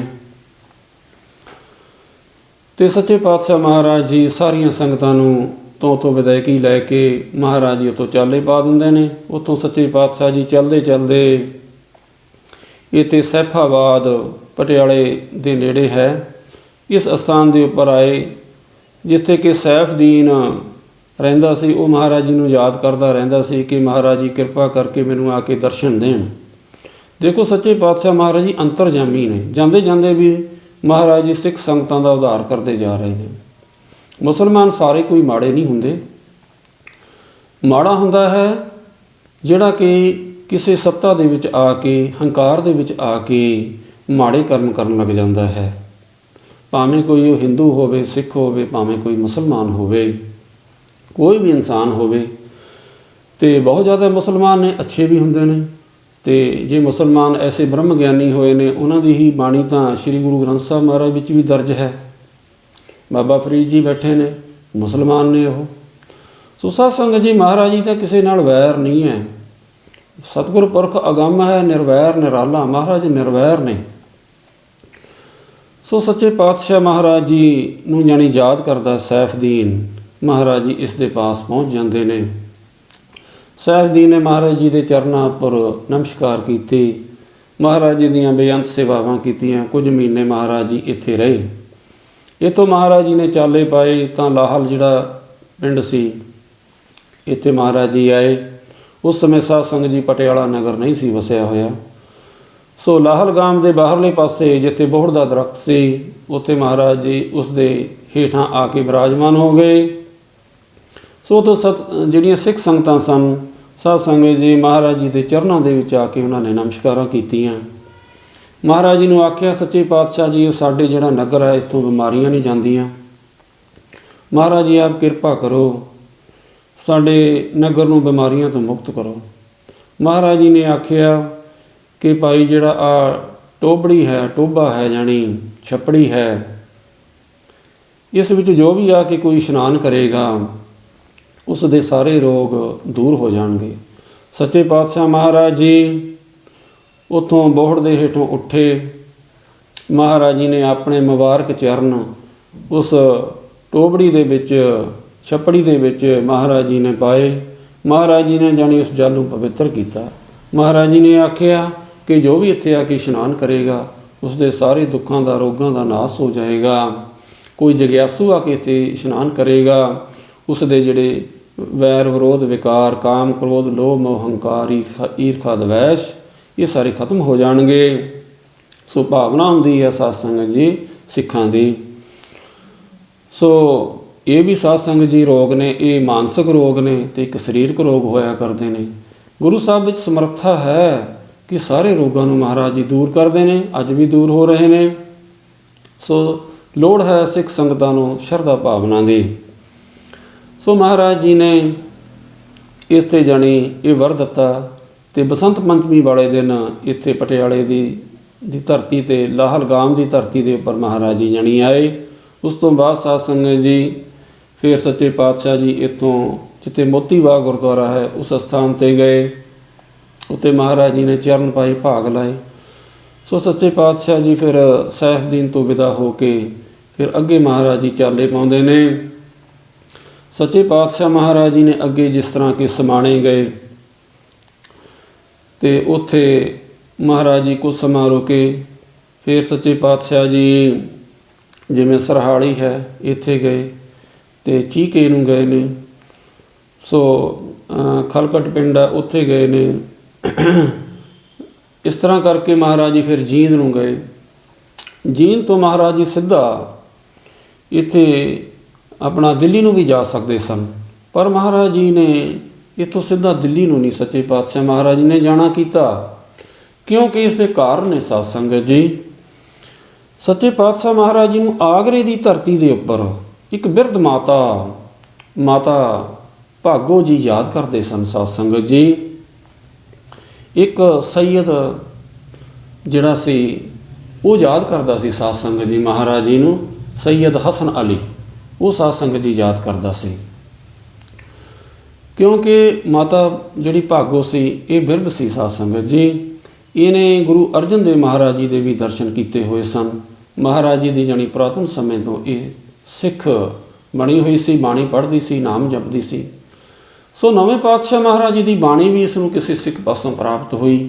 ਨਵੇਂ ਪਾਤਸ਼ਾਹ ਮਹਾਰਾਜ ਜੀ ਦੀ ਬਾਣੀ ਦਾ ਜਾਪ ਕਰਦੇ ਹੋਏ ਤਾਂ ਇਸ ਦੇ ਮਨ ਵਿੱਚ ਲੋਚਾ ਆਈ ਕਿ ਮੈਨੂੰ ਨੌਵੇਂ ਪਾਤਸ਼ਾਹ ਮਹਾਰਾਜ ਜੀ ਦੇ ਦਰਸ਼ਨ ਹੋਣੇ ਚਾਹੀਦੇ ਨੇ। ਮੈਂ ਬਿਰਧ ਹਾਂ, ਇਹ ਸੱਚੇ ਪਾਤਸ਼ਾਹ ਮਹਾਰਾਜ ਜੀ ਆਪ ਜੀ ਕਿਰਪਾ ਕਰੋ, ਆਪ ਜੀ ਕਿਰਪਾ ਕਰਕੇ ਆ ਕੇ ਮੈਨੂੰ ਕਿਰਤਾਰਥ ਕਰੋ, ਮੈਨੂੰ ਆ ਕੇ ਦਰਸ਼ਨ ਦੇਵੋ ਸੱਚੇ ਪਾਤਸ਼ਾਹ ਜੀਓ। ਸੋ ਇਹ ਯਾਦ ਕਰਦੀ ਸੀ। ਸੋ ਮਹਾਰਾਜ ਜੀ ਨੂੰ ਜੋ ਕੋਈ ਯਾਦ ਕਰੇਗਾ ਮਹਾਰਾਜ ਜੀ ਅੰਤਰਜਾਮੀ ਨੇ, ਸੱਚੇ ਪਾਤਸ਼ਾਹ ਜੀ ਉੱਥੇ ਫਿਰ ਪਹੁੰਚ ਵੀ ਜਾਂਦੇ ਨੇ। ਇਹ ਕਾਰਨ ਸਨ ਸਾਧ ਸੰਗਤ ਜੀ ਮਹਾਰਾਜ ਜੀ ਦੇ ਆਗਰੇ ਜਾਣ ਦੇ। ਸੋ ਸੱਚੇ ਪਾਤਸ਼ਾਹ ਮਹਾਰਾਜ ਜੀ ਫਿਰ ਸਿੱਧਾ ਆਗਰੇ ਦੀ ਧਰਤੀ 'ਤੇ ਗਏ। ਉੱਥੇ ਮਾਤਾ ਜੀ ਨੂੰ ਮਿਲੇ। ਮਾਤਾ ਜੀ ਨੇ ਇੱਕ ਚੋਲਾ ਤਿਆਰ ਕੀਤਾ ਹੋਇਆ ਸੀ ਗੁਰੂ ਸਾਹਿਬ ਨੂੰ ਭੇਟ ਕਰਨ ਵਾਸਤੇ। ਸੱਚੇ ਪਾਤਸ਼ਾਹ ਮਹਾਰਾਜ ਜੀ ਨੂੰ ਉਹ ਚੋਲਾ ਭੇਟ ਕੀਤਾ। ਮਹਾਰਾਜ ਜੀ ਨੂੰ ਨਮਸਕਾਰਾਂ ਕੀਤੀਆਂ। ਸੱਚੇ ਪਾਤਸ਼ਾਹ ਮਹਾਰਾਜ ਜੀ ਨੇ ਉਸ ਨੂੰ ਕਿਰਤਾਰਥ ਕੀਤਾ। ਮਹਾਰਾਜ ਜੀ ਨੇ ਉਸ ਵੱਲ ਕਿਰਪਾ ਦ੍ਰਿਸ਼ਟੀ ਕੀਤੀ। ਸੱਚੇ ਪਾਤਸ਼ਾਹ ਮਹਾਰਾਜ ਜੀ ਨੇ ਉਸ ਦਾ ਜਨਮ ਮਰਨ ਕੱਟ ਦਿੱਤਾ। ਮਹਾਰਾਜ ਜੀ ਨੇ ਉਸ ਨੂੰ ਮੁਕਤੀ ਦੀ ਦਾਤ ਬਖਸ਼ੀ। ਸੱਚੇ ਪਾਤਸ਼ਾਹ ਮਹਾਰਾਜ ਜੀ ਨੇ ਜਾਣੀ ਉਸ ਨੂੰ ਨਜ਼ਰੋਂ ਨਜ਼ਰ ਨਿਹਾਲ ਕਰ ਦਿੱਤਾ। ਇਸੇ ਤਰ੍ਹਾਂ ਸਾਧ ਸੰਗਤ ਜੀ ਜਿਹੜਾ ਹਸਨ ਅਲੀ ਸੀ ਉਹ ਯਾਦ ਕਰਦਾ ਸੀ ਕਿ ਕਿਉਂਕਿ ਔਰੰਗਜ਼ੇਬ ਨੇ 1000 ਰੁਪਏ ਦਾ ਇਨਾਮ ਰੱਖਿਆ ਹੋਇਆ ਸੀ ਕਿ ਜਿਹੜਾ ਵੀ ਕੋਈ ਪਕੜਵਾਏਗਾ ਸ਼੍ਰੀ ਗੁਰੂ ਤੇਗ ਬਹਾਦਰ ਸਾਹਿਬ ਮਹਾਰਾਜ ਜੀ ਨੂੰ, ਕਿਉਂਕਿ ਮਹਾਰਾਜ ਜੀ ਅਲੱਗ-ਅਲੱਗ ਨਗਰਾਂ ਵਿੱਚ ਜਾਂਦੇ ਸਨ, ਇਸ ਕਰਕੇ ਉਹਨਾਂ ਨੂੰ ਪਤਾ ਨਹੀਂ ਲੱਗਦਾ ਸੀ ਕਿ ਗੁਰੂ ਤੇਗ ਬਹਾਦਰ ਸਾਹਿਬ ਮਹਾਰਾਜ ਜੀ ਕਿੱਥੇ ਹਨ। ਉਹ ਲੱਭਦੇ ਫਿਰਦੇ ਸਨ। ਉਹਨਾਂ ਨੂੰ ਇਹ ਨਹੀਂ ਪਤਾ ਕਿ ਗੁਰੂ ਸਾਹਿਬ ਜੀ ਕੋਈ ਭੱਜਣ ਵਾਲੇ ਨਹੀਂ ਹੈ। ਗੁਰੂ ਸਾਹਿਬ ਨੇ ਤਾਂ ਆਪ ਹੀ ਦਿੱਲੀ ਪਹੁੰਚ ਹੀ ਜਾਣਾ ਸੀ, ਪਰ ਮਹਾਰਾਜ ਜੀ ਨੇ ਇਹਨਾਂ ਸਿੱਖਾਂ ਦਾ, ਗੁਰਮੁਖਾਂ ਦਾ ਮਹਾਰਾਜ ਜੀ ਨੇ ਉਧਾਰ ਕਰਦੇ ਹੋ ਜਾਣਾ ਸੀ। ਸੋ ਸੱਚੇ ਪਾਤਸ਼ਾਹ ਮਹਾਰਾਜ ਜੀ ਇਸ ਸਥਾਨ ਦੇ ਉੱਪਰ ਬਾਗ ਸੀ ਸਾਧ ਸੰਗਤ ਜੀ ਇੱਥੇ ਲੱਗਿਆ ਹੋਇਆ ਆਗਰੇ ਦੀ ਧਰਤੀ ਦੇ ਉੱਪਰ, ਜਿੱਥੇ ਮਹਾਰਾਜ ਜੀ ਨੇ ਆਪਣਾ ਡੇਰਾ ਲਾਇਆ। ਸੋ ਉੱਥੇ ਇੱਕ ਥੜਾ ਸੀ ਬਣਿਆ ਹੋਇਆ, ਉਸ ਉੱਪਰ ਮਹਾਰਾਜ ਜੀ ਵਿਰਾਜਮਾਨ ਹੋ ਗਏ। ਸੋ ਮਹਾਰਾਜ ਜੀ ਦੇਖ ਰਹੇ ਨੇ, ਦੇਖਿਆ ਕਿ ਇੱਕ ਆਜੜੀ ਆਇਆ, ਬੱਚਾ ਆ ਰਿਹਾ ਹੈ ਬੱਕਰੀਆਂ ਨੂੰ ਚਾਰਦਾ ਹੋਇਆ। ਮਹਾਰਾਜ ਨੇ ਸਿੱਖਾਂ ਨੂੰ ਭੇਜ ਕੇ ਆਪਣੇ ਨਾਲ ਬੁਲਾਇਆ, ਆਪਣੇ ਕੋਲ ਬੁਲਾਇਆ। ਮਹਾਰਾਜ ਜੀ ਨੇ ਉਸ ਨੂੰ ਆਖਿਆ ਕਿ ਸਾਡੇ ਵਾਸਤੇ ਤੂੰ ਭਾਈ ਇਸ ਆਗਰੇ ਤੋਂ ਮਠਿਆਈ ਲੈ ਕੇ ਆ। ਮਹਾਰਾਜ ਜੀ ਨੇ ਉਸ ਨੂੰ ਆਪਣੀ ਇੱਕ ਮੁੰਦਰੀ ਦਿੱਤੀ ਅਤੇ ਇੱਕ ਦੁਸ਼ਾਲਾ ਦਿੱਤਾ ਕਿ ਇਸ ਵਿੱਚ ਮਿਠਾਈ ਪਵਾ ਕੇ ਲੈ ਕੇ ਆਈ। ਅਤੇ ਮਹਾਰਾਜ ਜੀ ਨੇ ਆਖਿਆ ਪਹਿਲਾਂ ਆਪ ਜੀ ਆਪਣੇ ਦਾਦੇ ਨੂੰ ਨਾਲ ਲੈ ਲੈਣਾ। ਉਹ ਬੱਚੇ ਨੂੰ ਆਖਿਆ ਕਿ ਦਾਦੇ ਨੂੰ ਨਾਲ ਲੈ ਕੇ ਫਿਰ ਤੂੰ ਇਹ ਕਾਰਜ ਕਰੀ। ਦੇਖੋ ਮਹਾਰਾਜ ਜੀ ਕਿਸੇ ਨਾ ਕਿਸੇ ਤਰੀਕੇ ਨਾਲ ਉਧਾਰ ਕਰ ਰਹੇ ਨੇ ਸੰਗਤਾਂ ਦਾ। ਸੋ ਜਦੋਂ ਆਪਣੇ ਦਾਦੇ ਕੋਲੇ ਗਿਆ, ਜਿਸ ਦਾ ਨਾਮ ਕਿ ਸੈਯਦ ਹਸਨ ਅਲੀ ਸੀ, ਉਸ ਨੇ ਵਿਚਾਰਿਆ ਕਿ ਇਹ ਤਾਂ ਗੁਰੂ ਤੇਗ ਬਹਾਦਰ ਸਾਹਿਬ ਮਹਾਰਾਜ ਜੀ ਦੀ ਮੁੰਦਰੀ ਔਰ ਦਸ਼ਾਲਾ ਹੈ। ਉਸ ਨੇ ਦੱਸਿਆ ਆਜੜੀ ਨੇ ਕਿ ਇੱਥੇ ਗੁਰੂ ਤੇਗ ਬਹਾਦਰ ਸਾਹਿਬ ਮਹਾਰਾਜ ਜੀ ਉਤਰੇ ਹੋਏ ਨੇ। ਤਾਂ ਉਹ ਲੈ ਕਰਕੇ ਉਸ ਮੁੰਦਰੀ ਨੂੰ, ਦਸ਼ਾਲੇ ਨੂੰ ਤਾਂ ਉਹ ਇੱਥੇ ਜਿਹੜਾ ਸੀ ਕੋਤਵਾਲ ਸੀ ਉਸ ਦੇ ਪਾਸ ਆਇਆ, ਦਰੋਗੇ ਦੇ ਪਾਸ ਆਇਆ। ਤਾਂ ਉਹਨਾਂ ਨੂੰ ਦੱਸਿਆ ਕਿ ਮੈਨੂੰ ਗੁਰੂ ਤੇਗ ਬਹਾਦਰ ਸਾਹਿਬ ਜੀ ਦਾ ਪਤਾ ਲੱਗ ਚੁੱਕਾ ਹੈ ਅਤੇ ਆਪ ਜੀ ਉਹਨਾਂ ਨੂੰ ਗ੍ਰਿਫਤਾਰ ਕਰ ਸਕਦੇ ਹੋ ਅਤੇ ਮੇਰਾ ਇਨਾਮ 1000 ਰੁਪਈਆ ਮੈਨੂੰ ਦੇਣਾ ਕਰੋ। ਸੋ ਉਸ ਨੂੰ ਇਨਾਮ ਦਿੱਤਾ। ਉਹ ਮਹਾਰਾਜ ਜੀ ਦਾ ਬਹੁਤ ਧੰਨਵਾਦ ਕਰਦਾ ਮਹਾਰਾਜ ਦੇ ਚਰਨਾਂ ਵਿੱਚ ਆਇਆ। ਮਹਾਰਾਜ ਜੀ ਨੂੰ ਉਸਨੇ ਨਮਸਕਾਰਾਂ ਕੀਤੀਆਂ ਅਤੇ ਆਪ ਜੀ ਧੰਨ ਹੋ, ਆਪ ਜੀ ਜਾਂਦੇ ਜਾਂਦੇ ਮੇਰੀ ਗਰੀਬੀ ਆਪ ਦੂਰ ਕਰਦੇ ਜਾ ਰਹੇ ਹੋ। ਕਿਉਂਕਿ ਉਹ ਜਿਹੜਾ ਸੈਯਦ ਹਸਨ ਅਲੀ ਸੀ ਉਹ ਬਹੁਤ ਗਰੀਬ ਸੀ। ਮਹਾਰਾਜ ਜੀ ਨੇ ਜਾਣੀ ਉਸ ਦੀ ਗਰੀਬੀ ਦੂਰ ਕਰ ਦਿੱਤੀ। ਮਹਾਰਾਜ ਨੇ ਗ੍ਰਿਫਤਾਰ ਤਾਂ ਹੋਣਾ ਹੀ ਹੋਣਾ ਸੀ, ਪਰ ਮਹਾਰਾਜ ਜੀ ਉਸ ਇੱਕ ਗਰੀਬ ਮੁਸਲਮਾਨ ਦੇ ਰਾਹੀਂ ਦੇਖੋ ਗ੍ਰਿਫਤਾਰ ਹੋਏ। ਦੇਖੋ ਸੱਚੇ ਪਾਤਸ਼ਾਹ ਜੀ ਦਾ ਕਿਸੇ ਨਾਲ ਵੈਰ ਨਹੀਂ ਹੈ। ਉਹ ਦੇਖੋ ਹਿੰਦੂਆਂ ਨੂੰ ਵੀ ਤਾਰਦੇ ਜਾ ਰਹੇ ਨੇ, ਮੁਸਲਮਾਨਾਂ ਨੂੰ ਵੀ ਤਾਰਦੇ ਜਾ ਰਹੇ ਨੇ, ਸਿੱਖਾਂ ਨੂੰ ਵੀ ਤਾਰਦੇ ਨੇ। ਸੋ ਮਹਾਰਾਜ ਜੀ ਸਭਨਾਂ ਨੂੰ ਤਾਰਦੇ ਜਾ ਰਹੇ ਨੇ, ਸਭ ਦਾ ਉਧਾਰ ਕਰ ਰਹੇ ਨੇ ਸੱਚੇ ਪਾਤਸ਼ਾਹ ਮਹਾਰਾਜ ਜੀ। ਉੱਥੋਂ ਫਿਰ ਸਾਧ ਸੰਗਤ ਜੀ ਖਬਰ ਪਹੁੰਚਾਈ ਔਰੰਗਜ਼ੇਬ ਬਾਦਸ਼ਾਹ ਦੇ ਪਾਸ ਕਿ ਸਾਡੇ ਪਾਸ ਗੁਰੂ ਤੇਗ ਬਹਾਦਰ ਸਾਹਿਬ ਮਹਾਰਾਜ ਜੀ ਹਨ, ਸਾਨੂੰ ਉਹ ਲੱਭ ਗਏ ਨੇ। ਤਾਂ ਔਰੰਗਜ਼ੇਬ ਬਾਦਸ਼ਾਹ ਤੋਂ ਹੋਰ ਫੌਜਾਂ ਭੇਜਦਾ ਹੈ ਕਿ ਤੁਸੀਂ ਜਾ ਕਰਕੇ ਮਹਾਰਾਜ ਜੀ ਨੂੰ ਗ੍ਰਿਫਤਾਰ ਕਰਕੇ ਲੈ ਕੇ ਆਓ। ਹਜ਼ਾਰਾਂ ਫੌਜਾਂ, ਕੋਈ 10-12 ਹਜ਼ਾਰ ਫੌਜ ਉੱਥੋਂ ਆਉਂਦੀ ਹੈ। ਬਾਕੀ ਇੱਥੋਂ ਆਗਰੇ ਤੋਂ ਜਿਹੜਾ ਸੀ ਇੱਥੋਂ ਵੀ ਕੁਝ ਫੌਜ ਹੋ ਜਾਂਦੀ ਹੈ। ਸੋ ਮਹਾਰਾਜ ਜੀ ਨੂੰ ਫਿਰ ਜਾਣ ਵਾਸਤੇ ਉਹ ਬੇਨਤੀ ਕਰਦੇ ਨੇ ਕਿ ਆਪ ਜੀ ਦਿੱਲੀ ਵਿਖੇ ਜਾਓ। ਮਹਾਰਾਜ ਜੀ ਆਖ ਰਹੇ ਨੇ ਕਿ ਅਸੀਂ ਆਪਣੇ ਆਪ ਜਾਵਾਂਗੇ ਦਿੱਲੀ। ਮਹਾਰਾਜ ਜੀ ਆਪਣੀ ਘੋੜੇ 'ਤੇ ਸਵਾਰ ਹੁੰਦੇ ਨੇ। ਸੱਚੇ ਪਾਤਸ਼ਾਹ ਮਹਾਰਾਜ ਜੀ ਆਪਣੇ ਨਾਲ 5 ਸਿੱਖਾਂ ਨੂੰ ਨਾਲ ਲੈ ਕੇ ਜਾਂਦੇ ਨੇ ਸਾਧ ਸੰਗਤ ਜੀ, ਜਿਵੇਂ ਕਿ ਭਾਈ ਮਤੀ ਦਾਸ ਜੀ, ਭਾਈ ਸਤੀ ਦਾਸ ਜੀ, ਭਾਈ ਦਿਆਲਾ ਜੀ ਅਤੇ ਭਾਈ ਗੁਰਦਿੱਤਾ ਜੀ, ਜੋ ਕਿ ਬਾਬਾ ਬੁੱਢਾ ਜੀ ਦੀ ਅੰਸ਼ ਵੰਸ਼ ਵਿੱਚੋਂ ਸਨ। ਇਸ ਤਰ੍ਹਾਂ ਕਰਕੇ ਇੱਕ ਸਾਧ ਸੰਗਤ ਜੀ ਸਿੱਖ ਹੋਰ ਹੈ। ਸੋ ਸਾਧ ਸੰਗਤ ਜੀ ਜਾਣੀ 5 ਸਿੱਖਾਂ ਨੂੰ ਮਹਾਰਾਜ ਜੀ ਆਪਣੇ ਨਾਲ ਲੈ ਕੇ ਜਾਂਦੇ ਹਨ। ਬਾਕੀ ਸੰਗਤਾਂ ਨੂੰ ਸੱਚੇ ਪਾਤਸ਼ਾਹ ਮਹਾਰਾਜ ਜੀ ਵਿਦਾ ਕਰ ਦਿੰਦੇ ਨੇ ਅਤੇ ਹੋਰ ਸੰਗਤਾਂ ਨੂੰ ਮਹਾਰਾਜ ਜਾਣੀ ਵਰਜਿਤ ਕਰ ਦਿੰਦੇ ਨੇ ਕਿ ਹੋਰਾਂ ਨੇ ਸਾਡੇ ਨਾਲ ਨਹੀਂ ਜਾਣਾ ਹੈ। ਸੋ ਮਹਾਰਾਜ ਜੀ ਇੱਥੇ ਦਿੱਲੀ ਵਿਖੇ ਪਹੁੰਚ ਜਾਂਦੇ ਨੇ। ਉੱਧਰੋਂ ਦੁਸ਼ਟ ਜਿਹੜਾ ਰਾਜਾ ਸੀ ਔਰੰਗਜ਼ੇਬ ਅਤੇ ਇਸ ਦੀ ਜਿਹੜੀ ਦੁਸ਼ਟ ਚੌਂਕੜੀ ਸੀ ਮੁਲਾਣਿਆਂ ਦੀ, ਉਹ ਵਿਚਾਰ ਕਰਦੀ ਹੈ ਕਿ ਗੁਰੂ ਤੇਗ ਬਹਾਦਰ ਸਾਹਿਬ ਮਹਾਰਾਜ ਜੀ ਦਾ ਆਪਾਂ ਡੇਰਾ ਕਿੱਥੇ ਕਰਵਾਈਏ। ਤਾਂ ਉਹਨਾਂ ਨੇ ਵਿਚਾਰ ਕੀਤੀ ਕਿ ਇੱਕ ਹਵੇਲੀ ਹੈ ਜਿਸ ਵਿੱਚ ਦੈਂਤ ਜਾਣੀ ਦਿਓ ਕਹਿ ਲਓ, ਪ੍ਰੇਤ ਕਹਿ ਲਓ ਵੀ ਉਹ ਰਹਿੰਦਾ ਹੈ ਅਤੇ ਉਸ ਵਿੱਚ ਜਿਹੜਾ ਕੋਈ ਰਹਿੰਦਾ ਹੈ ਉਸ ਹਵੇਲੀ ਵਿੱਚ ਉਹ ਮਰ ਜਾਂਦਾ ਹੈ। ਪ੍ਰੇਤ ਜਾਣੀ ਉਸ ਨੂੰ ਮਾਰ ਦਿੰਦਾ ਹੈ। ਇੱਥੇ ਨਾਲੇ ਤਾਂ ਗੁਰੂ ਤੇਗ ਬਹਾਦਰ ਸਾਹਿਬ ਮਹਾਰਾਜ ਜੀ ਦੀ ਅਜ਼ਮਤ ਜਾਣੀ ਕਰਾਮਾਤ ਦਾ ਸਾਨੂੰ ਪਤਾ ਲੱਗ ਜਾਏਗਾ। ਜੇ ਤਾਂ ਉਹ ਜੀਵਤ ਰਹਿ ਗਏ ਤਾਂ ਉਹਨਾਂ ਵਿੱਚ ਕਰਾਮਾਤ ਹੈ, ਜੇ ਨਹੀਂ ਰਹੇ ਤਾਂ ਦੈਂਤ ਨੇ ਆਪਣੇ ਆਪ ਇਸ ਦਾ ਕੰਮ ਕਰ ਦੇਣਾ ਹੈ, ਮਾਰ ਦੇਣਾ ਹੈ। ਕਿਉਂਕਿ ਉਸ ਦੇ ਵਿੱਚ ਹੁਣ ਤੱਕ ਜਿਹੜਾ ਵੀ ਕੋਈ ਰਿਹਾ ਹੈ ਉਸ ਹਵੇਲੀ ਵਿੱਚ ਅਤੇ ਉਹ ਮਰ ਕੇ ਹੀ ਬਾਹਰ ਆਇਆ ਹੈ। ਸੋ ਇਹ ਦੁਸ਼ਟ ਚੌਂਕੜੀ ਨੇ ਐਸੀ ਵਿਚਾਰਾਂ ਕੀਤੀਆਂ ਅਤੇ ਮਹਾਰਾਜ ਜੀ ਦਾ ਫਿਰ ਉਤਾਰਾ ਉਸ ਹਵੇਲੀ ਵਿੱਚ ਕਰਵਾਇਆ ਗਿਆ। ਸੱਚੇ ਪਾਤਸ਼ਾਹ ਮਹਾਰਾਜ ਜੀ ਉਸ ਹਵੇਲੀ ਵਿੱਚ ਰਹੇ। ਜਿਹੜੇ 5 ਸਿੱਖ ਸੀ ਇਹਨਾਂ ਨੂੰ ਵੱਖਰਾ ਕੀਤਾ ਗਿਆ। ਸੋ ਫੌਜਾਂ ਨੇ ਆਖਿਆ ਕਿ ਇਸ ਹਵੇਲੀ ਵਿੱਚ ਕੇਵਲ ਗੁਰੂ ਤੇਗ ਬਹਾਦਰ ਸਾਹਿਬ ਜੀ ਰਹਿਣਗੇ। ਸਿੱਖ ਉਸ ਹਵੇਲੀ ਤੋਂ ਬਾਹਰਲੇ ਪਾਸੇ ਮਹਾਰਾਜ ਜੀ ਦੀ ਯਾਦ ਵਿੱਚ ਨਾਮ ਜਪਦੇ ਹੋਏ ਬਾਹਰ ਉਹ ਆਪਣਾ ਵਿਸ਼ਰਾਮ ਲਾ ਕੇ ਕਰਨ। ਰਾਤ ਪਈ ਤਾਂ ਜਿਹੜਾ ਉਹ ਦੈਂਤ ਸੀ, ਪ੍ਰੇਤ ਸੀ, ਉਹ ਪ੍ਰਗਟ ਹੋ ਗਿਆ। ਸਾਧ ਸੰਗਤ ਜੀ ਪ੍ਰਗਟ ਹੋ ਕੇ ਉਸਨੇ ਗੁਰੂ ਤੇਗ ਬਹਾਦਰ ਸਾਹਿਬ ਮਹਾਰਾਜ ਜੀ ਦੇ ਚਰਨਾਂ 'ਤੇ ਨਮਸਕਾਰ ਕੀਤੇ। ਮਹਾਰਾਜ ਜੀ ਨੂੰ ਬੇਨਤੀ ਕੀਤੀ ਕਿ ਸੱਚੇ ਪਾਤਸ਼ਾਹ ਮਹਾਰਾਜ ਜੀ ਪ੍ਰੇਤ ਜੂਨੀ ਵਿੱਚ ਪ੍ਰੇਤ ਪਿੰਜਰ ਮਹਿ ਦੁੱਖ ਘਨੇਰੇ, ਪ੍ਰੇਤ ਦੀ ਜਿਹੜੀ ਜੂਨੀ ਆ ਇਸ ਵਿੱਚ ਸੱਚੇ ਪਾਤਸ਼ਾਹ ਜੀ ਉਹ ਬੇਅੰਤ ਦੁੱਖ ਨੇ। ਆਪ ਜੀ ਕਿਰਪਾ ਕਰੋ ਸੱਚੇ ਪਾਤਸ਼ਾਹ ਜੀ ਉਹ ਮੈਨੂੰ ਇਸ ਜੂਨੀ ਤੋਂ ਮੁਕਤੀ ਦਿਵਾਓ, ਮੇਰਾ ਉਧਾਰ ਕਰੋ ਸੱਚੇ ਪਾਤਸ਼ਾਹ ਜੀ ਉਹ। ਆਪ ਜੀ ਨੇ ਬਹੁਤ ਵੱਡੀ ਕਿਰਪਾ ਕੀਤੀ ਹੈ। ਆਪ ਜੀ ਮੇਰਾ ਉਧਾਰ ਕਰਨ ਵਾਸਤੇ ਹੀ ਇੱਥੇ ਆਏ ਹੋ। ਸੋ ਉਸ ਦੇ ਮਨ ਵਿੱਚ ਖਿਆਲ ਆਇਆ ਕਿ ਮੈਂ ਸਤਿਗੁਰਾਂ ਦੀ ਸੇਵਾ ਕਰਾਂ। ਸਤਿਗੁਰ ਮਹਾਰਾਜ ਜੀ ਮੇਰੇ ਗ੍ਰਹਿ ਵਿਖੇ ਆਏ ਨੇ। ਤਾਂ ਸਾਧ ਸੰਗਤ ਜੀ ਉਹ ਫਲ ਫਰੂਟ ਲੈ ਕੇ ਆਉਂਦਾ ਹੈ, ਹੋਰ ਮੇਵੇ ਲੈ ਕੇ ਆਉਂਦਾ ਹੈ ਅਤੇ ਗੰਨੇ ਲੈ ਕੇ ਆਉਂਦਾ ਹੈ ਮਹਾਰਾਜ ਜੀ ਵਾਸਤੇ। ਮਹਾਰਾਜ ਨੇ ਕੁਝ ਫਲ ਛਕਿਆ ਅਤੇ ਉਸ ਤੋਂ ਬਾਅਦ ਮਹਾਰਾਜ ਜੀ ਨੇ ਇੱਕ ਗੰਨਾ ਵੀ ਚੂਪਿਆ। ਗੰਨੇ ਦੇ ਕੁਝ ਜਿਹੜੇ ਛਿੱਲੜ ਸਨ ਉਹ ਮਹਾਰਾਜ ਜੀ ਨੇ ਅੰਦਰ ਰੱਖ ਦਿੱਤੇ, ਕੁਝ ਛਿੱਲੜ ਮਹਾਰਾਜ ਜੀ ਨੇ ਬਾਹਰ ਸੁਟਵਾ ਦਿੱਤੇ। ਸੋ ਸੱਚੇ ਪਾਤਸ਼ਾਹ ਮਹਾਰਾਜ ਜੀ ਦੀ ਸੇਵਾ ਕਰਕੇ ਉਸ ਦੈਂਤ ਦਾ ਮਨ ਬੜਾ ਪ੍ਰਸੰਨ ਹੋਇਆ। ਮਹਾਰਾਜ ਜੀ ਨੂੰ ਬੇਨਤੀ ਕਰਦਾ ਹੈ, ਸੱਚੇ ਪਾਤਸ਼ਾਹ ਜੀਓ, ਆਪ ਜੀ ਕਿਰਪਾ ਕਰਕੇ ਮੇਰਾ ਉਧਾਰ ਕਰੋ। ਅਤੇ ਉਸ ਦੈਂਤ ਨੇ ਸ਼ੀਤ ਪ੍ਰਸਾਦ ਜਾਣ ਕੇ ਮਹਾਰਾਜ ਜੀ ਦੇ ਜਿਹੜੇ ਗੰਨੇ ਦੇ ਜਿਹੜੇ ਛਿੱਲੜ ਸਨ ਉਹਨਾਂ ਨੂੰ ਚੂਪਣਾ ਕੀਤਾ।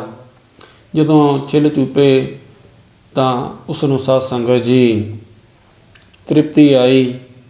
ਮਹਾਰਾਜ ਜੀ ਦਾ ਸ਼ੀਤ ਪ੍ਰਸਾਦ ਜਾਣ ਕੇ ਜਦੋਂ ਉਸਨੇ ਛਕਿਆ ਤਾਂ ਉਸ ਨੂੰ ਵੀ ਸੱਚੇ ਪਾਤਸ਼ਾਹ ਮਹਾਰਾਜ ਜੀ ਨੇ ਗਿਆਨ ਕਰਵਾ ਦਿੱਤਾ।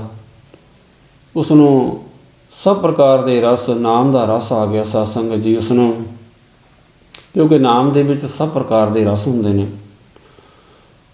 ਸੋ ਮਹਾਰਾਜ ਜੀ ਨੇ ਜਾਣੀ ਉਸ ਦਾ ਉਧਾਰ ਕੀਤਾ। ਮਹਾਰਾਜ ਜੀ ਨੇ ਪ੍ਰੇਤ ਪਿੰਜਰ ਤੋਂ ਉਸ ਦਾ ਉਧਾਰ ਕਰਕੇ ਉਸ ਦਾ ਮਹਾਰਾਜ ਨੇ ਸੱਚਖੰਡ ਵਿੱਚ ਵਾਸਾ ਕਰਵਾ ਦਿੱਤਾ। ਮਹਾਰਾਜ ਜੀ ਵਸੂ ਪ੍ਰੇਤ ਮੁਗਧ ਕਉ ਉਤਾਰੇ, ਪਾਹਨ ਪਾਰੇ ਉਤਾਰੇ। ਸੱਚੇ ਪਾਤਸ਼ਾਹ ਮਹਾਰਾਜ ਜੀ ਸਮਰੱਥ ਸਤਿਗੁਰੂ ਨੇ। ਮਹਾਰਾਜ ਜੀ ਪ੍ਰੇਤਾਂ ਦਾ ਵੀ ਉਧਾਰ ਕਰਦੇ ਨੇ, ਪਸ਼ੂਆਂ ਦਾ ਵੀ ਉਧਾਰ ਕਰ ਦਿੰਦੇ ਨੇ। ਮਹਾਰਾਜ ਜੀ ਜੀਵਾਂ ਦਾ ਵੀ ਉਧਾਰ ਕਰਦੇ ਨੇ, ਸਭ ਲੋਕਾਂ ਦਾ ਉਧਾਰ ਕਰਦੇ ਨੇ ਸੱਚੇ ਪਾਤਸ਼ਾਹ ਮਹਾਰਾਜ ਜੀ। ਸੋ ਇਸੇ ਤਰ੍ਹਾਂ ਹੀ ਸਾਧ ਸੰਗਤ ਜੀ ਇਸ ਦੈਂਤ ਦਾ ਜਾਣੀ ਉਧਾਰ ਕੀਤਾ ਮਹਾਰਾਜ ਜੀ ਨੇ। ਫਿਰ ਜਿਹੜੇ ਸੱਚੇ ਪਾਤਸ਼ਾਹ ਮਹਾਰਾਜ ਜੀ ਦੇ ਛਿੱਲੜ ਬਾਹਰ ਸਿੱਟੇ ਹੋਏ ਸਨ ਉਹ ਭਾਈ ਮਤੀ ਦਾਸ ਜੀ ਨੇ ਚੂਪ ਲਏ। ਮਤੀ ਦਾਸ ਵਿੱਚ ਬਹੁਤ ਜ਼ਿਆਦਾ ਸ਼ਕਤੀ ਆ ਗਈ। ਸੋ ਉਹ ਆਖਦਾ ਹੈ ਕਿ ਮੈਂ ਇਕੱਲਾ ਹੀ ਸਾਰੇ ਤੁਰਕਾਨੇ ਨੂੰ ਖਤਮ ਕਰ ਦੇਵਾਂਗਾ। ਮੈਂ ਦਿੱਲੀ ਵਿੱਚੋਂ ਔਰੰਗਜ਼ੇਬ ਨੂੰ ਭਜਾ ਦੇਵਾਂਗਾ, ਔਰੰਗਜ਼ੇਬ ਨੂੰ ਜਾਂ ਮੈਂ ਮਾਰ ਦੇਵਾਂਗਾ। ਦਿੱਲੀ ਅਤੇ ਲਾਹੌਰ ਨੂੰ ਮੈਂ ਖਤਮ ਕਰ ਦੇਵਾਂਗਾ, ਮੈਂ ਧਰਤੀ ਦੇ ਵਿੱਚ ਮੈਂ ਇਸ ਨੂੰ ਗਰਕ ਕਰ ਦੇਵਾਂਗਾ। ਸੋ ਇਸ ਦੇ ਜਿਹੜੇ ਕਿਲ੍ਹੇ ਨੇ ਮੈਂ ਇਹਨਾਂ ਨੂੰ ਢਾਹ ਦੇਵਾਂ, ਮੈਂ ਇਸ ਨੂੰ ਮਤਲਬ ਕਿ ਢਾਹ ਦੇਵਾਂਗਾ। ਸੋ ਇਤਨੀ ਜ਼ਿਆਦਾ ਉਸ ਵਿੱਚ ਸ਼ਕਤੀ ਆਈ। ਜਦੋਂ ਸਵੇਰ ਦਾ ਸਮਾਂ ਹੁੰਦਾ ਹੈ ਤਾਂ ਮਹਾਰਾਜ ਜੀ ਦੇ ਪਾਸ ਔਰੰਗਜ਼ੇਬ ਦੇ ਸਿਪਾਹੀ ਆਉਂਦੇ ਨੇ ਕਿ ਆਪ ਜੀ ਨੂੰ ਕਚਹਿਰੀਆਂ ਦੇ ਵਿੱਚ ਔਰੰਗਜ਼ੇਬ ਬਾਦਸ਼ਾਹ ਨੇ ਯਾਦ ਕੀਤਾ ਹੈ। ਤਾਂ ਸੱਚੇ ਪਾਤਸ਼ਾਹ ਮਹਾਰਾਜ ਜੀ ਚਾਲੇ ਪਾਉਂਦੇ ਹਨ। ਉਹ ਜਿਹੜੇ 5 ਸਿੰਘ ਨੇ ਉਹ ਵੀ ਮਹਾਰਾਜ ਜੀ ਦੇ ਫਿਰ ਨਾਲ ਜਾਂਦੇ ਨੇ। ਭਾਈ ਮਤੀ ਦਾਸ ਜੀ ਆਖਦੇ ਨੇ, ਮਹਾਰਾਜ ਜੀ ਆਪ ਜੀ ਇਤਨਾ ਕਸ਼ਟ ਕਿਉਂ ਸਹਾਰਦੇ ਹੋ? ਮੈਂ ਇਕੱਲਾ ਹੀ ਇਸ ਨੂੰ ਖਤਮ ਕਰ ਦੇਵਾਂਗਾ ਔਰੰਗਜ਼ੇਬ ਨੂੰ। ਜਿਸ ਦੇਸ਼ ਦੀ ਸਾਰੀ ਫੌਜ ਹੈ ਮੈਂ ਉਸ ਨੂੰ ਖਤਮ ਕਰ ਦੇਵਾਂਗਾ, ਮੈਂ ਲਾਹੌਰ ਨੂੰ ਵੀ ਖਤਮ ਕਰ ਦੇਵਾਂਗਾ। ਸੋ ਮਹਾਰਾਜ ਨੇ ਆਖਿਆ, ਆਪ ਜੀ ਪਾਸ ਐਸੀ ਸ਼ਕਤੀ ਕਿੱਥੋਂ ਆਈ ਹੈ? ਤਾਂ ਉਸ ਨੇ ਆਖਿਆ, ਜੋ ਆਪ ਜੀ ਨੇ ਜੂਠੇ ਛਿੱਲੜ ਬਾਹਰ ਜੋ ਸਿੱਟੇ ਸਨ ਉਹ ਮੈंने ਚੂਪ ਲਏ ਨੇ। ਮਹਾਰਾਜ ਜੀ ਆਪ ਜੀ ਦਾ ਸ਼ੀਤ ਪ੍ਰਸਾਦ ਜਾਣ ਕੇ ਸੱਚੇ ਪਾਤਸ਼ਾਹ ਜੀ ਉਹਨਾਂ ਕਰਕੇ ਮੇਰੇ ਵਿੱਚ ਇਹ ਸ਼ਕਤੀ ਆਈ ਹੈ। ਮਹਾਰਾਜ ਜੀ ਨੇ ਆਖਿਆ ਕਿ ਭਾਈ ਜਿਸ ਨੇ ਛਿੱਲੜ ਚੂਪ ਕੇ ਸਿੱਟੇ ਨੇ ਕੀ ਉਸ ਵਿੱਚ ਕੋਈ ਸ਼ਕਤੀ ਨਹੀਂ ਹੈ? ਤਾਂ ਉਸ ਦਾ ਮਨ ਠਰਮੇ ਦੇ ਵਿੱਚ ਆਇਆ ਤਾਂ ਸੋਚਦਾ ਹੈ ਕਿ ਗੱਲ ਤਾਂ ਬਿਲਕੁਲ ਠੀਕ ਹੈ। ਕਹਿੰਦੇ ਮਹਾਰਾਜ ਜੀ ਠੀਕ ਹੈ ਕਿ ਆਪ ਜੀ ਵਿੱਚ ਤਾਂ ਬੇਅੰਤ ਸ਼ਕਤੀ ਹੈ, ਕਿਉਂਕਿ ਆਪ ਜੀ ਜੋ ਅਕਾਲ ਪੁਰਖ ਵਾਹਿਗੁਰੂ ਦਾ ਸਰੂਪ ਹੋ। ਪਰ ਮਹਾਰਾਜ ਜੀ ਸਾਡੇ ਮਨ ਦੇ ਵਿੱਚ ਇਉਂ ਖਿਆਲ ਹੁੰਦਾ ਕਿ ਆਪ ਜੀ ਬਹੁਤ ਜ਼ਿਆਦਾ ਕਸ਼ਟ ਚੱਲ ਰਹੇ ਹੋ। ਅਤੇ ਮਹਾਰਾਜ ਜੀ ਮੇਰੀ ਇੱਛਾ ਹੈ ਕਿ ਮੈਂ ਇਸ ਤਰ੍ਹਾਂ ਕਰਕੇ ਕਰ ਦੇਵਾਂ, ਜਿਹੜਾ ਔਰੰਗਜ਼ੇਬ ਬਾਦਸ਼ਾਹ ਮੈਂ ਇਹਨੂੰ ਖਤਮ ਕਰ ਦੇਵਾਂ। ਅਤੇ ਇਸ ਤਰ੍ਹਾਂ ਕਰਕੇ ਜਦੋਂ ਬੇਨਤੀਆਂ ਕਰਦਾ, ਮਹਾਰਾਜ ਨੇ ਆਖਿਆ ਕਿ ਅਸੀਂ ਇੱਥੇ ਕੌਤਕ ਕਰਨ ਵਾਸਤੇ ਆਏ ਹਾਂ, ਅਸੀਂ ਆਪਣੀ ਇੱਥੇ ਸ਼ਹੀਦੀ ਦੇਣ ਵਾਸਤੇ ਆਏ ਹਾਂ, ਹਿੰਦੂ ਧਰਮ ਦੀ ਰੱਖਿਆ ਕਰਨ ਵਾਸਤੇ ਅਸੀਂ ਆਏ ਹਾਂ। ਸੋ ਇਸ ਤਰ੍ਹਾਂ ਜੇ ਕੀਤਾ ਤਾਂ ਸਾਡੀ ਇੱਥੇ ਸ਼ਹੀਦੀ ਨਹੀਂ ਹੋਣੀ ਹੈ। ਮਹਾਰਾਜ ਨੇ ਉਸ ਦੀ ਸਾਰੀ ਸ਼ਕਤੀ ਖਿੱਚ ਲਈ, ਉਸ ਨੂੰ ਬ੍ਰਹਮ ਗਿਆਨ ਦੀ ਦਾਤ ਬਖਸ਼ੀ ਮਹਾਰਾਜ ਜੀ ਨੇ। ਔਰ ਉਹ ਨਿਮਰਤਾ ਵਿੱਚ ਆਇਆ। ਮਹਾਰਾਜ ਜੀ ਨੂੰ ਆਖਦਾ ਹੈ ਕਿ ਸੱਚੇ ਪਾਤਸ਼ਾਹ ਜੀ ਅੱਗੇ ਤੋਂ ਜੋ ਆਪ ਜੀ ਦਾ ਹੁਕਮ ਹੋਏਗਾ ਮੈਂ ਉਸ ਤਰ੍ਹਾਂ ਹੀ ਚੱਲਾਂਗਾ। ਉਸ ਦੀ ਹੰਕਤਾ ਦਾ ਨਾਸ ਹੋਇਆ, ਜੋ ਸੂਖਸ਼ਮ ਹਉਮੈ ਉਸ ਵਿੱਚ ਆ ਗਈ ਸੀ। ਸੋ ਮਹਾਰਾਜ ਜੀ ਦੇ ਭਾਣੇ ਵਿੱਚ ਰਹਿਣ ਲੱਗ ਗਿਆ ਕਿ ਜਿਸ ਤਰ੍ਹਾਂ ਮਹਾਰਾਜ ਜੀ ਆਪ ਜੀ ਹੁਕਮ ਕਰੋਗੇ ਮੈਂ ਉਸੇ ਤਰ੍ਹਾਂ ਹੀ ਆਪ ਜੀ ਦਾ ਸਾਰਾ ਹੁਕਮ ਮੰਨਦਾ ਰਹਾਂਗਾ। ਸੋ ਇਸ ਤਰ੍ਹਾਂ ਗੱਲਾਂ ਬਾਤਾਂ ਕਰਦੇ ਹੋਏ ਔਰੰਗਜ਼ੇਬ ਦੀ ਕਚਹਿਰੀ ਵਿੱਚ ਮਹਾਰਾਜ ਜੀ ਪਹੁੰਚ ਜਾਂਦੇ ਨੇ। ਤਾਂ ਔਰੰਗਜ਼ੇਬ ਨੇ ਆਖਿਆ ਕਿ ਮੈਂ ਇੱਕ ਇਸਲਾਮ ਧਰਮ ਕਰਨਾ ਚਾਹੁੰਦਾ ਹਾਂ, ਸਾਰੇ ਹਿੰਦੂਆਂ ਨੂੰ ਮੈਂ ਖਤਮ ਕਰਨਾ ਚਾਹੁੰਦਾ ਹਾਂ, ਅਤੇ ਤੁਸੀਂ ਹਿੰਦੂ ਧਰਮ ਦੀ ਅਗਵਾਈ ਕਿਉਂ ਕਰ ਰਹੇ ਹੋ? ਮਹਾਰਾਜ ਨੇ ਆਖਿਆ, ਜੋ ਸਾਡੀ ਸ਼ਰਨ ਵਿੱਚ ਆ ਜਾਂਦਾ ਹੈ ਕੋਈ ਦੁਖੀ ਆਤਮਾ, ਅਸੀਂ ਉਸ ਦੀ ਰੱਖਿਆ ਕਰਦੇ ਹਾਂ। ਅਸੀਂ ਹਿੰਦੂ ਧਰਮ ਦੀ ਅਸੀਂ ਰੱਖਿਆ ਕਰਾਂਗੇ, ਅਸੀਂ ਤਿਲਕ ਦੇ ਜਨੇਊ ਦੀ ਅਸੀਂ ਰਾਖੀ ਕਰਾਂਗੇ, ਕਿਉਂਕਿ ਇਹ ਸਾਡੀ ਸ਼ਰਨ ਵਿੱਚ ਆਏ ਨੇ। ਤਾਂ ਔਰੰਗਜ਼ੇਬ ਬਾਦਸ਼ਾਹ ਨੇ ਆਖਿਆ ਕਿ ਇਹ ਤਾਂ ਬੁੱਤਾਂ ਦੀ ਪ੍ਰਸਤੀ ਕਰਦੇ ਨੇ, ਬੁੱਤ ਪ੍ਰਸਤੀ ਨੇ ਤਾਂ, ਕਿ ਆਪ ਜੀ ਦਾ ਜੋ ਧਰਮ ਹੈ, ਆਪ ਜੀ ਤਾਂ ਬੁੱਤ ਪ੍ਰਸਤੀ ਕਰਦੇ ਨਹੀਂ। ਤਾਂ ਮਹਾਰਾਜ ਨੇ ਆਖਿਆ ਹੈ ਭਾਵੇਂ ਇਹ ਬੁੱਤ ਪ੍ਰਸਤੀ ਕਰਦੇ ਨੇ, ਇਹਨਾਂ ਦਾ ਆਪਣਾ ਅਕੀਦਾ ਹੈ। ਸੋ ਮਹਾਰਾਜ ਨੇ ਔਰੰਗਜ਼ੇਬ ਬਾਦਸ਼ਾਹ ਨੂੰ ਇਸ ਤਰ੍ਹਾਂ ਸਮਝਾਇਆ। ਔਰੰਗਜ਼ੇਬ ਆਖਦਾ ਹੈ ਕਿ ਪਰਮੇਸ਼ਰ ਦਾ ਕੋਈ ਰੰਗ ਰੂਪ ਨਹੀਂ, ਕੁਛ ਨਹੀਂ ਹੈ। ਤਾਂ ਮਹਾਰਾਜ ਜੀ ਨੇ ਆਖਿਆ ਕਿ ਇਹ ਗੱਲ ਬਿਲਕੁਲ ਠੀਕ ਹੈ, ਪਰ ਪਰਮੇਸ਼ਰ ਦਾ ਨਿਰਗੁਣ ਸਰੂਪ ਵੀ ਹੈ, ਪਰਮੇਸ਼ਰ ਦਾ ਸਰਗੁਣ ਸਰੂਪ ਵੀ ਹੈ। ਗੁਰਬਾਣੀ ਵਿੱਚ ਵੀ ਇਸ ਤਰ੍ਹਾਂ ਸਤ ਸੰਗਤ ਜੀ ਜ਼ਿਕਰ ਆਉਂਦਾ ਹੈ, ਸਰਗੁਣ ਨਿਰਗੁਣ ਨਿਰੰਕਾਰ ਸੁਨ ਸਮਾਧੀ ਆਪ, ਆਪਨ ਕੀਆ ਨਾਨਕਾ ਆਪੀ ਹੀ ਫਿਰ ਜਾਪ। ਨਿਰਗੁਣ ਆਪ ਸਰਗੁਣ ਵੀ ਉਹੀ, ਕਲਾ ਧਾਰ ਜਿਨ ਸਗਲੀ ਮੋਹੀ। ਸੋ ਅਕਾਲ ਪੁਰਖ ਵਾਹਿਗੁਰੂ ਦਾ ਨਿਰਗੁਣ ਸਰੂਪ ਵੀ ਹੈ, ਸਰਗੁਣ ਸਰੂਪ ਵੀ ਹੈ। ਸੋ ਸਤ ਸੰਗਤ ਜੀ, ਸਰਗੁਣ ਸਰੂਪ ਦੀ ਪੂਜਾ ਕਰਦੇ ਕਰਦੇ ਜਿਹੜਾ ਨਿਰਗੁਣ ਸਰੂਪ ਵਿੱਚ ਪਹੁੰਚ ਜਾਂਦਾ ਹੈ, ਉਹ ਪਰਮੇਸ਼ਰ ਵਿੱਚ ਅਭੇਦ ਹੋ ਜਾਂਦਾ ਹੈ। ਸਾਧ ਸੰਗਤ ਜੀ, ਇਸੇ ਤਰ੍ਹਾਂ ਹੀ ਜਿਹੜੇ ਭਗਤਾਂ ਦੀ ਬਾਣੀ ਸ੍ਰੀ ਗੁਰੂ ਗ੍ਰੰਥ ਸਾਹਿਬ ਮਹਾਰਾਜ ਵਿੱਚ ਦਰਜ ਹੈ, ਇਹ ਵੀ ਸਾਧ ਸੰਗਤ ਜੀ ਪਹਿਲਾਂ ਸਰਗੁਣ ਸਰੂਪ ਦੀ ਹੀ ਪੂਜਾ ਕਰਦੇ ਸਨ। ਸਰਗੁਣ ਸਰੂਪ ਦੀ ਪੂਜਾ ਕਰਦੇ ਕਰਦੇ ਇਹ ਨਿਰਗੁਣ ਸਰੂਪ ਵਿੱਚ ਪ੍ਰਵੇਸ਼ ਕਰ ਗਏ। ਸੋ ਸਾਧ ਸੰਗਤ ਜੀ, ਨਿਰਗੁਣ ਸਰੂਪ ਅਕਾਲ ਪੁਰਖ ਵਾਹਿਗੁਰੂ ਵਿੱਚ ਫਿਰ ਇਹ ਅਭੇਦ ਹੋ ਗਏ। ਸੋ ਸਾਧ ਸੰਗਤ ਜੀ, ਇਹ ਤਾਂ ਇੱਕ ਤਰੀਕਾ ਹੈ, ਕੋਈ ਸਰਗੁਣ ਤੋਂ ਨਿਰਗੁਣ ਵੱਲ ਜਾਂਦਾ ਹੈ, ਕੋਈ ਸਿੱਧਾ ਨਿਰਗੁਣ ਨਾਲ ਜੁੜਦਾ ਹੈ। ਸੋ ਜਿਹੜਾ ਬਾਹਰੀ ਰੂਪ ਹੈ, ਅਸੀਂ ਦਿਹਾੜੇ ਮਨਾਉਂਦੇ ਹਾਂ। ਸੋ ਸਾਧ ਸੰਗਤ ਜੀ, ਨਿਰਗੁਣ ਸਰਗੁਣ ਤੋਂ ਵੀ ਛੁਟਕਾਰਾ ਕਿਸੇ ਦਾ ਵੀ ਨਹੀਂ ਹੈ, ਇਸਲਾਮ ਦਾ ਵੀ ਛੁਟਕਾਰਾ ਨਹੀਂ ਹੈ। ਇਹ ਵੀ ਤਾਂ ਇੱਕ ਸਰਗੁਣ ਸਰੂਪ ਨੂੰ ਹੀ ਪੂਜਦੇ ਨੇ, ਜਿਹੜਾ ਕਿ ਮੱਕੇ ਵਿੱਚ ਪੂਜਾ ਕਰਦੇ ਨੇ। ਸੋ ਉਹ ਵੀ ਤਾਂ ਸਥਾਨ ਹੋਇਆ ਨਾ, ਉਹ ਵੀ ਤਾਂ ਬਾਹਰੋਂ ਦਿਖਦਾ ਹੀ ਹੈ ਕਿ ਸਰਗੁਣ ਸਰੂਪ ਹੈ। ਅੱਲਾ ਇੱਕ ਮਸੀਤ ਬਸਤ ਹੈ, ਅਵਰ ਮੁਲਕ ਕਿਸ ਕੇਰਾ। ਜੇ ਪਰਮੇਸ਼ਰ ਅੱਲਾ ਇੱਕ ਮਸੀਤ ਵਿੱਚ ਹੀ ਵਸਦਾ ਤਾਂ ਬਾਕੀ ਦਾ ਮੁਲਕ ਕਿਸ ਦਾ ਹੈ? ਬਾਕੀ ਮੁਲਕ ਵਿੱਚ ਵੀ ਤਾਂ, ਬਾਕੀ ਸੰਸਾਰ ਵਿੱਚ ਵੀ ਤਾਂ ਉਹੀ ਅੱਲਾ ਵਸਦਾ ਹੈ। ਜਾਣੀ ਅੱਲਾ ਕੇਵਲ ਇੱਕ ਮਸੀਤ ਵਿੱਚ ਨਹੀਂ, ਸਭ ਕਿਤੇ ਵਸਦਾ ਹੈ, ਸਾਰਿਆਂ ਵਿੱਚ ਵਸਦਾ ਹੈ, ਅੰਦਰ ਵੀ ਵਸਦਾ ਹੈ, ਬਾਹਰ ਵੀ ਵਸਦਾ ਹੈ। ਹਰ ਇੱਕ ਜਗ੍ਹਾ ਪਰ ਉਸ ਅਕਾਲ ਪੁਰਖ ਵਾਹਿਗੁਰੂ ਦਾ ਵਾਸਾ ਹੈ। ਸੋ ਮਹਾਰਾਜ ਜੀ ਨੇ ਐਸੇ ਬਚਨ ਕੀਤੇ ਤੇ ਉਹਨੇ ਆਖਿਆ ਸੀ ਕਿ ਕੋਈ ਝਗੜਾ ਨਹੀਂ ਰਹੇਗਾ ਜਦੋਂ ਸਾਰਾ ਹੀ ਹਿੰਦੂ ਸਮਾਜ ਜਾਣੀ ਮੁਸਲਮਾਨ ਬਣ ਜਾਵੇਗਾ। ਮਹਾਰਾਜ ਜੀ ਨੇ ਆਖਿਆ ਝਗੜੇ ਤਾਂ ਭਾਈ ਮੁਸਲਮਾਨਾਂ ਵਿੱਚ ਵੀ ਬਹੁਤ ਨੇ, ਕੀ ਮੁਸਲਮਾਨ ਇਕੱਲੇ ਸਮਾਜ ਵਿੱਚ ਕੋਈ ਲੜਾਈ ਝਗੜੇ ਨਹੀਂ ਹੁੰਦੇ? ਔਰੰਗਜ਼ੇਬ ਬਾਦਸ਼ਾਹ ਚੁੱਪ ਕਰ ਗਿਆ, ਉਸ ਨੂੰ ਕੋਈ ਉੱਤਰ ਨਹੀਂ ਆਇਆ, ਕਿਉਂਕਿ ਜਿਹੜੇ ਇਸਲਾਮਿਕ ਕੰਟਰੀ ਨੇ ਉੱਥੇ ਕਿਹੜਾ ਕੋਈ ਅਤਿਆਚਾਰ ਨਹੀਂ ਹੁੰਦੇ, ਉੱਥੇ ਕਿਹੜਾ ਕੋਈ ਜ਼ੁਲਮ ਨਹੀਂ ਹੁੰਦੇ। ਸੋ ਮਹਾਰਾਜ ਨੇ ਆਖਿਆ ਜਿਹੜੇ ਸੀਏ ਤੇ ਸੁੰਨੀ ਨੇ ਇਹਨਾਂ ਦਾ ਹੀ ਤੂੰ ਝਗੜਾ ਨਿਬੇੜ ਲੈ, ਤੇ ਤੂੰ ਇਹ ਤਾਂ ਨਿਬੜਦਾ ਨਹੀਂ, ਆਪਣੇ ਮੁਸਲਮਾਨਾਂ ਦੇ ਝਗੜੇ ਤਾਂ ਤੇ ਤੂੰ ਨਿਬੜਦੇ ਨਹੀਂ, ਤੂੰ ਹਿੰਦੂਆਂ ਦੇ ਝਗੜੇ ਤੋਂ ਤੈਨੇ ਕੀ ਲੈਣਾ ਦੇਣਾ। ਇਹ ਆਪਣੇ ਧਰਮ ਵਿੱਚ ਰਹਿਣ, ਤੂੰ ਆਪਣੇ ਧਰਮ ਵਿੱਚ ਰਹਿ। ਕੋਈ ਪਿਆਰ ਦੇ ਵਿੱਚ ਤੇਰੇ ਧਰਮ ਵਿੱਚ ਆਉਂਦਾ ਹੈ, ਕੋਈ ਸਿੱਖ ਬਣਦਾ ਹੈ, ਕੋਈ ਕਿਸੇ ਚੀਜ਼ ਵਿੱਚ ਜਾਂਦਾ ਹੈ, ਉਹ ਇੱਕ ਵੱਖਰੀ ਗੱਲ ਹੈ, ਪਰ ਤੂੰ ਜ਼ਬਰਦਸਤੀ ਕਰ ਰਿਹਾ ਔਰੰਗਜ਼ੇਬ ਬਾਦਸ਼ਾਹ, ਇਹ ਤੇਰਾ ਤਰੀਕਾ ਗਲਤ ਹੈ। ਤਾਂ ਮਹਾਰਾਜ ਜੀ ਨੇ ਜਦੋਂ ਐਸੀ ਬਾਤਾਂ ਉਸ ਨੂੰ ਸੁਣਾਈਆਂ ਤਾਂ ਮਹਾਰਾਜ ਨੇ ਆਖਿਆ ਕਿ ਤੇਰੇ ਪਿਤਾ ਜੀ ਸੀ ਸ਼ਾਹਜਹਾਨ, ਉਹਨੇ ਤੇਰਾ ਕੀ ਵਿਗਾੜਿਆ ਸੀ? ਜਿਹੜੇ ਤੇਰੇ ਭਰਾ ਸੀ ਉਹਨਾਂ ਨੇ ਤੇਰਾ ਕੀ ਵਿਗਾੜਿਆ ਸੀ? ਤੂੰ ਆਪਣੇ ਭਰਾਵਾਂ ਦਾ ਕਤਲ ਕਰਕੇ ਤੂੰ ਇਸ ਸਿੰਘਾਸਣ 'ਤੇ ਤੂੰ ਬੈਠਾ ਹੈ। ਸੋ ਤੂੰ ਆਪਣੇ ਪਿਤਾ ਦਾ ਤੂੰ ਦੋਸ਼ੀ ਹੈ। ਤੂੰ ਕਾਹਦਾ ਬਾਦਸ਼ਾਹ? ਤੇਰਾ ਪਿਤਾ ਤਾਂ ਸੜਦਾ ਬਲਦਾ ਫਿਰਦਾ ਹੈ, ਤੇਰਾ ਪਿਤਾ ਤਾਂ ਰਿਜ ਰਿਜ ਕੇ ਮਰਿਆ ਹੈ, ਪਾਣੀ ਤੋਂ ਤਰਸਦਾ ਹੋਇਆ ਮਰਿਆ ਹੈ। ਤੂੰ ਕਾਹਦਾ ਬਾਦਸ਼ਾਹ ਹੈ? ਤੂੰ ਤਾਂ ਦੁਸ਼ਟ ਹੈ। ਸੋ ਮਹਾਰਾਜ ਜੀ ਨੇ ਇਸ ਤਰ੍ਹਾਂ ਦੀਆਂ ਜਦ ਉਸ ਨੂੰ ਖਰੀਆਂ ਖਰੀਆਂ ਗੱਲਾਂ ਸੁਣਾਈਆਂ ਤਾਂ ਔਰੰਗਜ਼ੇਬ ਬਾਦਸ਼ਾਹ ਸਮਝ ਗਿਆ ਕਿ ਮੇਰਾ ਕਹਿਣਾ ਨਹੀਂ ਮੰਨਣਗੇ ਇਹ। ਤਾਂ ਉਹਨਾਂ ਨੇ ਆਖਿਆ ਕਿ ਆਪ ਜੀ ਜਾਂ ਤਾਂ ਇਸਲਾਮ ਵਿੱਚ ਆ ਜਾਓ ਤੇ ਆਪ ਜੀ ਨੂੰ ਨਵਾਬੀਆਂ ਦਿੱਤੀਆਂ ਜਾਣਗੀਆਂ, ਆਪ ਜੀ ਇਸਲਾਮ ਦੇ ਸਭ ਤੋਂ ਵੱਡੇ ਪੀਰ ਕਰਕੇ ਆਪ ਜੀ ਪੂਜੇ ਜਾਵੋਗੇ, ਤੇ ਜਾਂ ਫਿਰ ਆਪ ਜੀ ਸ਼ਹੀਦੀ ਦੇਣ ਨੂੰ ਤਿਆਰ ਹੋ ਜਾਓ। ਸੋ ਇਸ ਤਰ੍ਹਾਂ ਦੀਆਂ ਉਹਨੇ ਸ਼ਰਤਾਂ ਰੱਖੀਆਂ। ਮਹਾਰਾਜ ਨੇ ਸੋਚਿਆ ਕਿ ਸ਼ਹੀਦੀ ਦੇਣ ਵਾਸਤੇ ਤਾਂ ਅਸੀਂ ਆਏ ਹਾਂ।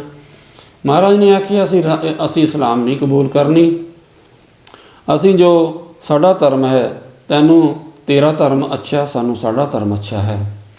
ਅਸੀਂ ਜੋ ਸਿੱਖ ਹੈ ਧਰਮ ਸਾਡਾ ਗੁਰੂ ਨਾਨਕ ਸਾਹਿਬ ਮਹਾਰਾਜ ਜੀ ਨੇ ਚਲਾਇਆ ਹੈ, ਅਸੀਂ ਇਸੇ ਵਿੱਚ ਹੀ ਅਸੀਂ ਪਰਪੱਕ ਰਹਿਣਾ ਹੈ। ਸੋ ਇਸ ਤਰ੍ਹਾਂ ਕਰਕੇ ਮਹਾਰਾਜ ਜੀ ਨੇ ਉਸ ਨੂੰ ਐਸੀਆਂ ਗੱਲਾਂ ਕਹੀਆਂ ਜੋ ਸਭਾ ਸੀ ਬਰਖਾਸਤ ਹੋਈ। ਉਸ ਤੋਂ ਬਾਅਦ ਮਹਾਰਾਜ ਜੀ ਫਿਰ ਉਸ ਜੇਲ੍ਹ ਦੇ ਵਿੱਚ ਹੀ ਆ ਗਏ।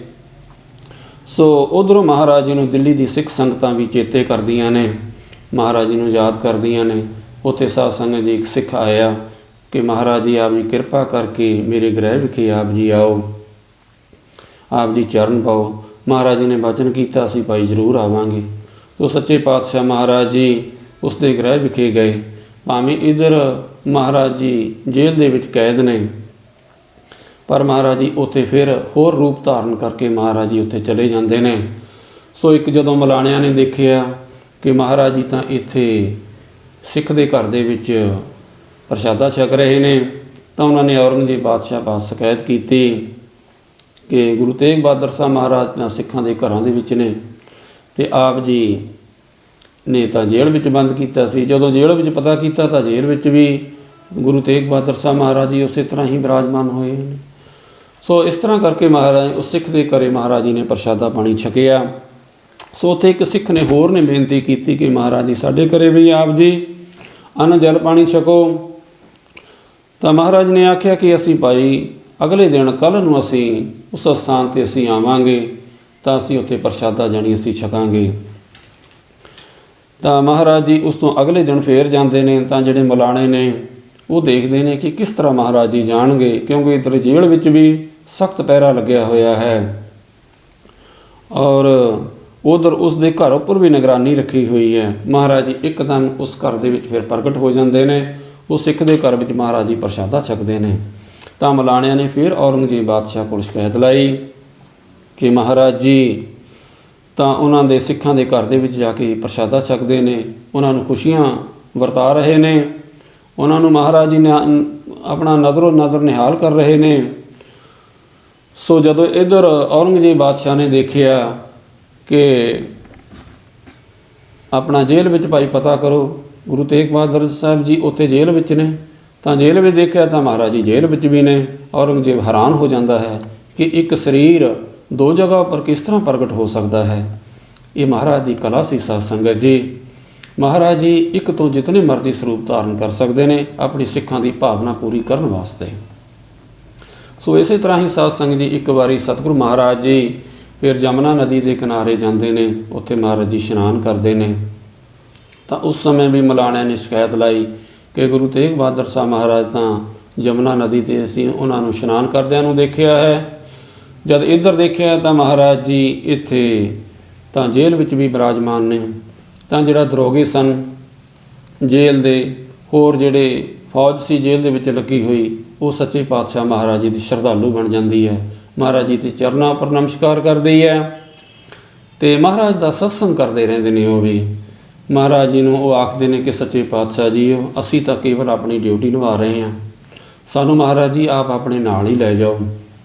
ਮਹਾਰਾਜ ਨੇ ਆਖਿਆ ਕਿ ਭਾਈ ਅਸੀਂ ਇੱਥੇ ਕੌਤਕ ਵਰਤਾਉਣ ਆਏ ਹਾਂ, ਉਹ ਅਸੀਂ ਜ਼ਰੂਰ ਵਰਤਾਵਾਂਗੇ, ਤੁਸੀਂ ਇੱਥੇ ਆਪਣੀ ਡਿਊਟੀ ਪੂਰੀ ਕਰੋ। ਸੋ ਸਾਧ ਸੰਗਤ ਜੀ ਜਦੋਂ ਮਹਾਰਾਜ ਦੀ ਸ਼ਹੀਦੀ ਹੋ ਜਾਂਦੀ ਹੈ ਤਾਂ ਜਿਹੜੇ ਇਹ ਦਰੋਗੇ ਹੋਣੀ ਹੋ ਗਏ ਜਾਂ ਹੋਰ ਜਿਹੜੀ ਇੱਥੇ ਫੌਜ ਸੀ, ਉਹ ਔਰੰਗਜ਼ੇਬ ਬਾਦਸ਼ਾਹ ਦੀ ਨੌਕਰੀ ਨੂੰ ਛੱਡ ਦਿੰਦੀ ਹੈ। ਉਹ ਮਹਾਰਾਜ ਜੀ ਦੇ ਸਿੱਖ ਬਣ ਜਾਂਦੇ ਨੇ। ਸਾਧ ਸੰਗਤ ਜੀ ਮਹਾਰਾਜ ਜੀ ਦੇ ਕਲਾ ਤੋਂ ਉਹ ਪ੍ਰਭਾਵਿਤ ਹੋ ਜਾਂਦੇ ਨੇ। ਸੋ ਇਸ ਤਰ੍ਹਾਂ ਕਰਕੇ ਸਾਧ ਸੰਗਤ ਜੀ ਗੁਰੂ ਸਾਹਿਬ ਜਾਣੀ ਇਸ ਤਰ੍ਹਾਂ ਕੌਤਕ ਵਰਤਾਉਂਦੇ ਰਹੇ। ਤਾਂ ਫਿਰ ਦੁਬਾਰਾ ਜਦੋਂ ਇੱਦਾਂ ਮੀਟਿੰਗ ਹੋਈ ਤਾਂ ਉਹਨਾਂ ਨੇ ਫਿਰ ਦੁਬਾਰੇ ਮਹਾਰਾਜ ਪਾਸ ਸੁਨੇਹੇ ਭੇਜੇ ਕਿ ਆਪ ਜੀ ਇਸਲਾਮ ਨੂੰ ਕਬੂਲ ਕਰੋ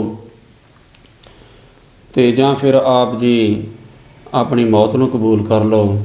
ਮਹਾਰਾਜ ਨੇ ਆਖਿਆ ਕਿ ਅਸੀਂ ਇਸਲਾਮ ਨੂੰ ਕਬੂਲ ਨਹੀਂ ਕਰਨਾ ਹੈ, ਅਸੀਂ ਤਾਂ ਔਰੰਗਜ਼ੇਬ ਬਾਦਸ਼ਾਹ ਆਖਦਾ ਹੈ ਕਿ ਅਸੀਂ ਇੱਕ ਧਰਮ ਕਰਨਾ ਚਾਹੁੰਦੇ ਹਾਂ। ਤਾਂ ਮਹਾਰਾਜ ਨੇ ਆਖਿਆ ਕਿ ਭਾਈ ਪਰਮੇਸ਼ਰ ਨੂੰ ਨਹੀਂ ਇਹ ਪਾਉਂਦਾ ਜੋ ਤੂੰ ਕਰ ਰਿਹਾ, ਅੱਲਾ ਵਾਹਿਗੁਰੂ ਨੂੰ ਜੋ ਪਾਉਂਦਾ ਹੈ ਉਹੀ ਹੋਣਾ ਹੈ, ਇਹ ਜ਼ਰੂਰੀ ਨਹੀਂ ਹੈ ਜੋ ਤੈਨੂੰ ਪਾਉਂਦਾ ਉਹੀ ਹੋਏਗਾ।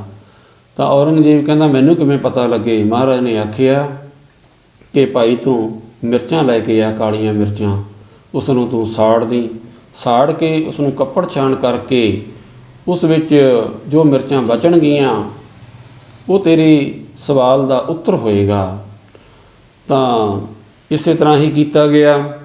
ਜਦੋਂ ਕੱਪੜ ਛਾਣ ਕੀਤਾ ਗਿਆ ਉਹਨਾਂ ਜਦੋਂ ਸੁਆਹ ਹੋ ਗਈ ਸਾਰੀਆਂ ਮਿਰਚਾਂ ਦੀ, ਉਹਨਾਂ ਨੂੰ ਜਦੋਂ ਕੱਪੜ ਛਾਣ ਕੀਤਾ ਗਿਆ ਤਾਂ ਉਸ ਵਿੱਚ 3 ਮਿਰਚਾਂ ਬਚੀਆਂ। ਤਾਂ ਮਹਾਰਾਜ ਨੇ ਆਖਿਆ ਇਹ ਔਰੰਗਜ਼ੇਬ ਬਾਦਸ਼ਾਹ ਇਹ ਤੇਰੇ ਸਵਾਲ ਦਾ ਉੱਤਰ ਹੈ। ਤੂੰ ਆਖਦਾ ਸੀ ਇੱਕ ਧਰਮ ਰਹਿਣਾ ਚਾਹੀਦਾ ਹੈ, ਪਰ ਪਰਮੇਸ਼ਰ ਕਹਿੰਦਾ ਵੀ 3 ਹੋਣਗੇ। ਹਿੰਦੂ ਵੀ ਇੱਥੇ ਰਹਿਣਗੇ, ਮੁਸਲਮਾਨ ਵੀ ਇੱਥੇ ਹੋਣਗੇ, ਤੇ ਤੀਸਰਾ ਪੰਥ ਖਾਲਸਾ ਪੰਥ ਪ੍ਰਗਟ ਹੋਏਗਾ। ਸੋ ਉਹ ਸਮਾਂ ਅੱਗੇ ਆਏਗਾ, ਤੀਜਾ ਪੰਥ ਖਾਲਸਾ ਪੰਥ, ਜਿਹੜਾ ਕਿ ਹਿੰਦੂ ਸਮਾਜ ਤੋਂ ਔਰ ਇਸਲਾਮ ਵਾਲਿਆਂ ਤੋਂ ਨਿਰਾਲਾ ਹੋਏਗਾ, ਵੱਖਰਾ ਹੋਏਗਾ, ਨਿਆਰਾ ਹੋਏਗਾ। ਸੋ ਉਹ ਪ੍ਰਗਟ ਹੋਏਗਾ। ਸੋ ਇਹ ਅਕਾਲ ਪੁਰਖ ਵਾਹਿਗੁਰੂ ਦੀ, ਅੱਲਾਹ ਤਾਲਾ ਦੀ, ਇਹ ਖੁਦਾ ਦੀ ਇਹੀ ਮਰਜ਼ੀ ਹੈ ਕਿ ਜਾਣੀ ਪਰ ਔਰੰਗਜ਼ੇਬ ਬਾਦਸ਼ਾਹ ਮੁਤੱਸਬੀ ਬਾਦਸ਼ਾਹ ਹੈ, ਉਹ ਮਹਾਰਾਜ ਜੀ ਦਾ ਕਹਿਣਾ ਨਹੀਂ ਮੰਨਦਾ ਹੈ। ਉਹ ਆਖਦਾ ਹੈ ਕਿ ਮੈਂ ਤਾਂ ਆਪ ਜੀ ਨੂੰ ਮੁਸਲਮਾਨ ਜ਼ਰੂਰ ਬਣਾਊਂਗਾ ਜਾਂ ਆਪ ਜੀ ਇਸਲਾਮ ਕਬੂਲ ਕਰੋ। ਸੋ ਸਾਧ ਸੰਗਤ ਜੀ, ਸਭ ਤੋਂ ਪਹਿਲਾਂ ਤਾਂ ਇਹਨਾਂ ਸਿੱਖਾਂ ਦੀਆਂ ਸ਼ਹੀਦਾਂ ਹੁੰਦੀਆਂ ਹਨ, ਅਤੇ ਪਹਿਲਾਂ ਭਾਈ ਮਤੀ ਦਾਸ ਜੀ ਨੂੰ ਆਰੇ ਨਾਲ ਚੀਰਨ ਦਾ ਸਾਧ ਸੰਗਤ ਜੀ ਸੰਦੇਸ਼ ਦਿੱਤਾ ਗਿਆ, ਹੁਕਮ ਕੀਤਾ ਗਿਆ ਕਿ ਇਸ ਨੂੰ ਆਰੇ ਦੇ 2 ਫੱਟਿਆਂ ਵਿੱਚ ਬੰਨ੍ਹ ਕੇ ਇਸ ਨੂੰ ਸ਼ਹੀਦ ਕੀਤਾ ਜਾਵੇ। ਤਾਂ ਇਸੇ ਤਰ੍ਹਾਂ ਹੀ ਸਾਧ ਸੰਗਤ ਜੀ ਕੀਤਾ ਗਿਆ। ਤਾਂ ਇਸ ਨੂੰ ਪੁੱਛਿਆ ਕਿ ਹੇ ਮਤੀ ਦਾਸ, ਜਲਾਦਾਂ ਨੇ ਪੁੱਛਿਆ ਕਿ ਤੇਰੀ ਅੰਤਮ ਇੱਛਾ ਕੀ ਹੈ? ਤਾਂ ਉਸਨੇ ਦੱਸਿਆ ਕਿ ਮੇਰਾ ਜਿਹੜਾ ਮੁੱਖ ਹੈ ਇਹ ਗੁਰੂ ਤੇਗ ਬਹਾਦਰ ਸਾਹਿਬ ਜੀ ਵੱਲ ਕਰ ਦੇਵੋ। ਮੈਨੂੰ ਗੁਰੂ ਤੇਗ ਬਹਾਦਰ ਸਾਹਿਬ ਮਹਾਰਾਜ ਜੀ ਦੇ ਦਰਸ਼ਨ ਹੁੰਦੇ ਰਹਿਣ ਜਦੋਂ ਮੇਰੇ ਸੀਸ ਉੱਪਰ ਆਰਾ ਚੱਲੇਗਾ। ਸੋ ਇਸ ਤਰ੍ਹਾਂ ਆਰਾ ਸਾਧ ਸੰਗਤ ਜੀ ਚੱਲਦਾ ਗਿਆ। ਭਾਈ ਮਤੀ ਦਾਸ ਜੀ ਸ਼ਹੀਦੀ ਪ੍ਰਾਪਤ ਕਰਦੇ ਨੇ। ਤਾਂ ਭਾਈ ਮਤੀ ਦਾਸ ਜੀ ਨੂੰ ਜਦੋਂ ਆਰਾ ਉਸਦੇ ਸੀਸ 'ਤੇ ਚੱਲਣ ਲੱਗਿਆ ਤਾਂ ਉਹਨਾਂ ਨੇ ਸ੍ਰੀ ਜਪਜੀ ਸਾਹਿਬ ਦਾ ਪਾਠ ਆਰੰਭ ਕਰ ਦਿੱਤਾ। ਜਪਜੀ ਸਾਹਿਬ ਦਾ ਪਾਠ ਜਦੋਂ 5 ਪ੍ਰਵਾਨ ਦੀ ਪੌੜੀ 'ਤੇ ਆਇਆ ਤਾਂ ਆਰੇ ਨਾਲ ਭਾਈ ਮਤੀ ਦਾਸ ਜੀ ਦਾ ਜਿਹੜਾ ਸਰੀਰ ਸੀ ਉਹ ਦੁਫਾੜ ਹੋ ਗਿਆ ਸੀ ਸਾਧ ਸੰਗਤ ਜੀ। ਸੋ ਜਿਹੜੇ 2 ਸਰੀਰ ਦੇ ਫੱਟ ਹੋ ਗਏ ਸਾਧ ਸੰਗਤ ਜੀ, ਉਹ ਫਿਰ ਦੋਨੋਂ ਸ੍ਰੀ ਜਪਜੀ ਸਾਹਿਬ ਦਾ ਸੰਪੂਰਨ ਪਾਠ ਕਰਕੇ ਫਿਰ ਸਾਧ ਸੰਗਤ ਜੀ ਤੇ ਭਾਈ ਮਤੀ ਦਾਸ ਦਾ ਸਰੀਰ ਸ਼ਾਂਤ ਹੋਇਆ। ਇਸੇ ਤਰ੍ਹਾਂ ਹੀ ਭਾਈ ਸਤੀ ਦਾਸ ਜੀ ਤੇ ਭਾਈ ਦਿਆਲਾ ਜੀ, ਉਹ ਵੀ ਉਹਨਾਂ ਨੂੰ ਵੀ ਫਿਰ ਸ਼ਹੀਦ ਕੀਤਾ ਗਿਆ। ਭਾਈ ਦਿਆਲਾ ਜੀ ਨੂੰ ਸਾਧ ਸੰਗਤ ਜੀ ਦੇਗ ਵਿੱਚ ਉਬਾਲ ਕੇ ਸ਼ਹੀਦ ਕੀਤਾ ਗਿਆ। ਭਾਈ ਸਤੀ ਦਾਸ ਜੀ ਨੂੰ ਰੂਮ ਵਿੱਚ ਲਪੇਟ ਕੇ ਸ਼ਹੀਦ ਕੀਤਾ ਗਿਆ। ਇਸ ਤਰ੍ਹਾਂ ਸਾਧ ਸੰਗਤ ਜੀ ਇਹਨਾਂ ਸਿੱਖਾਂ ਦੀਆਂ ਵੀ ਸ਼ਹੀਦੀਆਂ ਹੋਈਆਂ। ਸੋ ਉਹ ਵੀ ਬਾਣੀ ਪੜ੍ਹਦੇ ਹੋਏ, ਨਾਮ ਜਪਦੇ ਹੋਏ ਉਹਨਾਂ ਨੇ ਵੀ ਸ਼ਹੀਦੀਆਂ ਪ੍ਰਾਪਤ ਕੀਤੀਆਂ। ਹੁਣ ਸਾਧ ਸੰਗਤ ਜੀ ਸ੍ਰੀ ਗੁਰੂ ਤੇਗ ਬਹਾਦਰ ਸਾਹਿਬ ਮਹਾਰਾਜ ਜੀ ਨੂੰ ਵੀ ਉਹਨਾਂ ਨੇ ਸ਼ਹੀਦ ਕਰਨਾ ਸੀ। ਮਹਾਰਾਜ ਜੀ ਨੂੰ ਜੋ ਚਾਂਦਨੀ ਚੌਂਕ ਦੀ ਧਰਤੀ ਦੀ ਜੋ ਜਗ੍ਹਾ ਹੈ ਉਸ ਉੱਪਰ ਮਹਾਰਾਜ ਜੀ ਨੂੰ ਸ਼ਹੀਦੀ ਹੋਣੀ ਸੀ ਉੱਥੇ ਮਹਾਰਾਜ ਜੀ ਦੀ। ਸੋ ਉੱਥੇ ਮਹਾਰਾਜ ਜੀ ਨੂੰ ਲਿਆਂਦਾ ਗਿਆ। ਸੋ ਸਾਧ ਸੰਗਤ ਜੀ ਸੱਚੇ ਪਾਤਸ਼ਾਹ ਮਹਾਰਾਜ ਜੀ ਉਸ ਸਥਾਨ ਦੇ ਉੱਪਰ ਆ ਕੇ ਬਿਰਾਜਮਾਨ ਹੋਏ। ਮਹਾਰਾਜ ਜੀ ਨੇ ਉੱਥੇ ਖੂਹ ਦੇ ਉੱਪਰ ਇਸ਼ਨਾਨ ਕੀਤਾ। ਇਸ਼ਨਾਨ ਕਰਕੇ ਤੇ ਮਹਾਰਾਜ ਜੀ ਨੇ ਜਪਜੀ ਸਾਹਿਬ ਦਾ ਪਾਠ ਆਰੰਭ ਕਰ ਦਿੱਤਾ। ਜਪਜੀ ਸਾਹਿਬ ਦੇ ਪਾਠ ਦੀ ਜਦੋਂ ਸੰਪੂਰਨਤਾ ਹੋਈ, ਮਹਾਰਾਜ ਜੀ ਨੇ ਸੀਸ ਗੁਰੂ ਨਾਨਕ ਸਾਹਿਬ ਦੇ ਚਰਨਾਂ ਵਿੱਚ ਨਮਸਕਾਰ ਕੀਤੀ। ਉਸ ਸਮੇਂ ਜਲਾਦ ਨੇ ਵਾਰ ਕਰ ਦਿੱਤਾ ਤਾਂ ਗੁਰੂ ਤੇਗ ਬਹਾਦਰ ਸਾਹਿਬ ਮਹਾਰਾਜ ਜੀ ਦਾ ਜਿਹੜਾ ਸੀਸ ਸੀ ਧੜ ਤੋਂ ਅਲੱਗ ਹੋ ਗਿਆ। ਸਾਧ ਸੰਗਤ ਜੀ, ਇਸ ਤਰ੍ਹਾਂ ਗੁਰੂ ਤੇਗ ਬਹਾਦਰ ਸਾਹਿਬ ਮਹਾਰਾਜ ਜੀ ਦੀ ਫਿਰ ਸ਼ਹੀਦੀ ਹੋ ਜਾਂਦੀ ਹੈ। ਤੇ ਗੁਰੂ ਤੇਗ ਬਹਾਦਰ ਸਾਹਿਬ ਮਹਾਰਾਜ ਜੀ ਦਾ ਜਦੋਂ ਸੀਸ ਧਰਤੀ 'ਤੇ ਗਿਰਿਆ ਤਾਂ ਉਸ ਸਮੇਂ ਸਾਧ ਸੰਗਤ ਜੀ ਹਨੇਰੀ ਝੱਖੜ ਤੂਫਾਨ ਆ ਜਾਂਦਾ ਹੈ। ਤੋ ਸਾਰਿਆਂ ਦੀ ਅੱਖਾਂ ਦੇ ਵਿੱਚ ਮਿੱਟੀ ਘੱਟਾ ਪੈਂਦਾ ਹੈ। ਪਰ ਸੱਚੇ ਪਾਤਸ਼ਾਹ ਮਹਾਰਾਜ ਜੀ ਦਾ ਜੋ ਭਾਈ ਜੈਤਾ ਜੀ ਜੋ ਸਿੱਖ ਸਨ, ਉਹ ਮਹਾਰਾਜ ਦੇ ਕੋਲ ਖੜੇ ਸਨ। ਸੋ ਉਹ ਮਹਾਰਾਜ ਜੀ ਦੇ ਸੀਸ ਨੂੰ ਉਠਾ ਕਰਕੇ ਆਪਣੇ ਕੋਲ ਲੈ ਲੈਂਦਾ ਹੈ। ਉਹ ਸੀਸ ਨੂੰ ਚੁੱਕ ਕੇ ਉਹ ਅਨੰਦਪੁਰ ਸਾਹਿਬ ਦੇ ਧਰਤੀ 'ਤੇ ਜਾਂਦਾ ਹੈ। ਸਾਧ ਸੰਗਤ ਜੀ, ਤਰਾਬੜੀ ਅੰਬਾਲੇ ਨੂੰ ਹੁੰਦਾ ਹੋਇਆ ਉਹ ਕੀਰਤਪੁਰ ਸਾਹਿਬ ਪਹੁੰਚਦਾ ਹੈ। ਫਿਰ ਕੀਰਤਪੁਰ ਸਾਹਿਬ ਤੋਂ ਮਹਾਰਾਜ ਜੀ ਦੇ ਸੀਸ ਨੂੰ ਗੁਰੂ ਗੋਬਿੰਦ ਸਿੰਘ ਜੀ ਮਹਾਰਾਜ, ਗੁਰੂ ਗੋਬਿੰਦ ਰਾਏ ਜੀ, ਇਹ ਫਿਰ ਇੱਕ ਦੀਵਾਨ ਦੇ ਰੂਪ ਵਿੱਚ, ਨਗਰ ਕੀਰਤਨ ਦੇ ਰੂਪ ਵਿੱਚ ਫਿਰ ਉੱਥੇ ਲੈ ਕਰਕੇ ਜਾਂਦੇ ਨੇ। ਸੋ ਮਹਾਰਾਜ ਜੀ ਦੇ ਸੀਸ ਦੇ ਦਰਸ਼ਨ ਸਾਰੀਆਂ ਸਿੱਖ ਸੰਗਤਾਂ ਅਨੰਦਪੁਰ ਸਾਹਿਬ ਵਿਖੇ ਕਰਦੀਆਂ ਹਨ। ਸੋ ਉੱਥੇ ਮਾਤਾ ਗੁਜਰੀ ਜੀ ਨੇ ਦਰਸ਼ਨ ਕੀਤੇ ਤਾਂ ਇਹਨਾਂ ਨੇ ਆਖਿਆ ਕਿ ਸੱਚੇ ਪਾਤਸ਼ਾਹ ਜੀ, ਆਪ ਜੀ ਦੀ ਨਿਭ ਗਈ ਹੈ ਤੇ ਮੇਰੀ ਨਿਭ ਜਾਵੇ। ਆਪ ਜੀ ਕਿਰਪਾ ਕਰਕੇ ਮੈਨੂੰ ਆਸ਼ੀਰਵਾਦ ਦਿਓ। ਸੋ ਮਾਤਾ ਗੁਜਰੀ ਜੀ ਬਹੁਤ ਵੱਡੇ ਧੀਰਜਵਾਨ ਤੇ ਹੌਸਲੇ ਵਾਲੇ ਸਨ। ਸੋ ਸਾਧ ਸੰਗਤ ਜੀ, ਸੰਗਤਾਂ ਨੇ ਉੱਥੇ ਦਰਸ਼ਨ ਕੀਤੇ। ਅਨੰਦਪੁਰ ਸਾਹਿਬ ਦੀ ਧਰਤੀ ਦੇ ਉੱਪਰ ਜਿੱਥੇ ਅੱਜ ਕੱਲ੍ਹ ਕੀ ਸੀਸਗੰਜ ਗੁਰਦੁਆਰਾ ਬਣਿਆ ਹੋਇਆ ਹੈ, ਉੱਥੇ ਗੁਰੂ ਤੇਗ ਬਹਾਦਰ ਸਾਹਿਬ ਮਹਾਰਾਜ ਜੀ ਦੇ ਸੀਸ ਦਾ ਸੰਸਕਾਰ ਹੋਇਆ। ਸਾਧ ਸੰਗਤ ਜੀ, ਜਿੱਥੇ ਅਸੀਂ ਅਨੰਦਪੁਰ ਸਾਹਿਬ ਜਾ ਕੇ ਅਸੀਂ ਤਖਤ ਸਾਹਿਬ ਦੇ, ਸ੍ਰੀ ਕੇਸਗੜ੍ਹ ਸਾਹਿਬ ਦੇ ਅਸੀਂ ਦਰਸ਼ਨ ਕਰਦੇ ਹਾਂ, ਆਨੰਦਗੜ੍ਹ ਕਿਲ੍ਹੇ ਦੇ ਅਸੀਂ ਦਰਸ਼ਨ ਕਰਦੇ ਹਾਂ। ਸਾਧ ਸੰਗਤ ਜੀ, ਸਾਨੂੰ ਸੀਸਗੰਜ ਗੁਰਦੁਆਰਾ ਸਾਹਿਬ ਦੇ ਵੀ ਸਾਨੂੰ ਦਰਸ਼ਨ ਕਰਨੇ ਚਾਹੀਦੇ ਹਨ। ਸੋ ਉਸ ਸਥਾਨ ਦੇ ਉੱਪਰ ਗੁਰੂ ਤੇਗ ਬਹਾਦਰ ਸਾਹਿਬ ਮਹਾਰਾਜ ਜੀ ਦੇ ਸੀਸ ਦਾ ਸਾਧ ਸੰਗਤ ਜੀ ਸੰਸਕਾਰ ਹੋਇਆ ਸੀ। ਸੋ ਇੱਧਰ ਦੂਸਰੇ ਪਾਸੇ ਜਿਹੜਾ ਧੜ ਸੀ, ਉਹ ਸਾਧ ਸੰਗਤ ਜੀ ਲੱਖੀ ਸ਼ਾਹ ਬਣਜਾਰਾ, ਜਿਹੜਾ ਕਿ ਗੱਡਿਆਂ ਦੇ ਉੱਪਰ ਆਪਣਾ ਵਪਾਰ ਕਰਦਾ ਸੀ, ਮਾਲ ਲੱਦ ਕੇ ਇੱਕ ਜਗ੍ਹਾ ਤੋਂ ਦੂਸਰੇ ਜਗ੍ਹਾ 'ਤੇ ਜਾ ਕੇ ਵਪਾਰ ਦਾ ਕੰਮ ਕਰਦਾ ਸੀ ਸਾਧ ਸੰਗਤ ਜੀ। ਉਹਨਾਂ ਨੇ ਸਾਧ ਸੰਗਤ ਜੀ ਆਪਣੇ ਗੱਡਿਆਂ ਦੇ ਵਿੱਚ ਗੁਰੂ ਤੇਗ ਬਹਾਦਰ ਸਾਹਿਬ ਮਹਾਰਾਜ ਜੀ ਦਾ ਉਹਨਾਂ ਨੇ ਜਿਹੜਾ ਧੜ ਸੀ, ਸਰੀਰ ਸੀ ਜਾਣੀ, ਉਹ ਲੁਕੋ ਲਿਆ। ਸੋ ਉਹ ਲੈ ਕੇ ਚਲੇ ਜਾਂਦੇ ਨੇ। ਸੋ ਉਸ ਤੋਂ ਬਾਅਦ ਜਿਹੜੀ ਹਨੇਰੀ ਝੱਖੜ ਸੀ ਉਹ ਕੁਝ ਸ਼ਾਂਤ ਹੁੰਦੀ ਹੈ, ਤਾਂ ਉਹ ਦੇਖਦੇ ਨੇ ਕਿ ਇੱਥੇ ਨਾ ਤਾਂ ਸੀਸ ਹੈ ਗੁਰੂ ਤੇਗ ਬਹਾਦਰ ਸਾਹਿਬ ਮਹਾਰਾਜ ਜੀ ਦਾ, ਨਾ ਹੀ ਧੜ ਹੈ। ਤਾਂ ਉਹ ਡੋਂਡੀ ਪਟਵਾ ਦਿੰਦਾ ਕਿ ਕਿੱਥੇ ਹੈ ਸੀਸ। ਉਹ ਲੱਭਦੇ ਫਿਰਦੇ ਨੇ ਫੌਜਾਂ। ਔਰੰਗਜ਼ੇਬ ਬਾਦਸ਼ਾਹ ਸੋਚਦਾ ਹੈ ਕਿ ਮੇਰੇ ਹੱਥ ਤਾਂ ਕੁਝ ਵੀ ਨਹੀਂ ਲੱਗਿਆ। ਉਹ ਝੁਰਦਾ ਹੈ ਕਿ ਗੁਰੂ ਤੇਗ ਬਹਾਦਰ ਸਾਹਿਬ ਮਹਾਰਾਜ ਜੀ ਸੱਚਵਾਨ, ਇਹ ਕਲਾਵਾਨ ਸਨ। ਇਹਨਾਂ ਨੇ ਅਜ਼ਮਤ ਕਰਾਮਾਤ ਆਪਣੀ ਇੱਛਾ ਨਾਲ ਇਹ ਦਿਖਾ ਦਿੱਤੀ ਹੈ, ਅਤੇ ਮੇਰੇ ਹੱਥ ਤਾਂ ਉਹਨਾਂ ਦਾ ਸੀਸ ਵੀ ਨਹੀਂ ਲੱਗਿਆ, ਉਹਨਾਂ ਦੀ ਧੜ ਵੀ ਨਹੀਂ ਲੱਗੀ, ਮੇਰੇ ਹੱਥ ਬੱਲੇ ਕੁਝ ਵੀ ਨਹੀਂ ਲੱਗਿਆ। ਕਿਉਂਕਿ ਇਹ ਦੁਸ਼ਟ ਬਾਦਸ਼ਾਹ ਹੁੰਦੇ ਨੇ ਸਾਧ ਸੰਗਤ ਜੀ। ਦੁਸ਼ਟ ਜੋ ਲੋਕ ਹੁੰਦੇ ਹਨ, ਇਹ ਫਿਰ ਨਿਰਾਦਰ ਵੀ ਕਰ ਸਕਦੇ ਨੇ ਗੁਰੂ ਸਾਹਿਬ ਦੇ ਸਰੀਰ ਦਾ, ਪਰ ਸੱਚੇ ਪਾਤਸ਼ਾਹ ਮਹਾਰਾਜ ਨੇ ਐਸੀ ਕਲਾ ਵਰਤਾ ਦਿੱਤੀ। ਸੋ ਜਿਹੜਾ ਲੱਖੀ ਸ਼ਾਹ ਸੀ ਆਪਣੇ ਘਰ ਦੇ ਵਿਖੇ, ਇਹ ਫਿਰ ਮਹਾਰਾਜ ਜੀ ਦੇ ਧੜ ਨੂੰ ਲੈ ਜਾਂਦਾ ਹੈ। ਉੱਤੇ ਬਾਲਣ ਇਕੱਠਾ ਕਰਕੇ ਆਪਣੇ ਘਰ ਨੂੰ ਸਾਧ ਸੰਗਤ ਜੀ ਅੱਗ ਲਾ ਦਿੰਦਾ ਹੈ। ਤਨ ਮਨ ਧਨ ਸਭ ਸੌਂਪ ਗੁਰ ਕੋ, ਹੁਕਮ ਮੰਨਿਆ ਪਾਈ ਹੈ।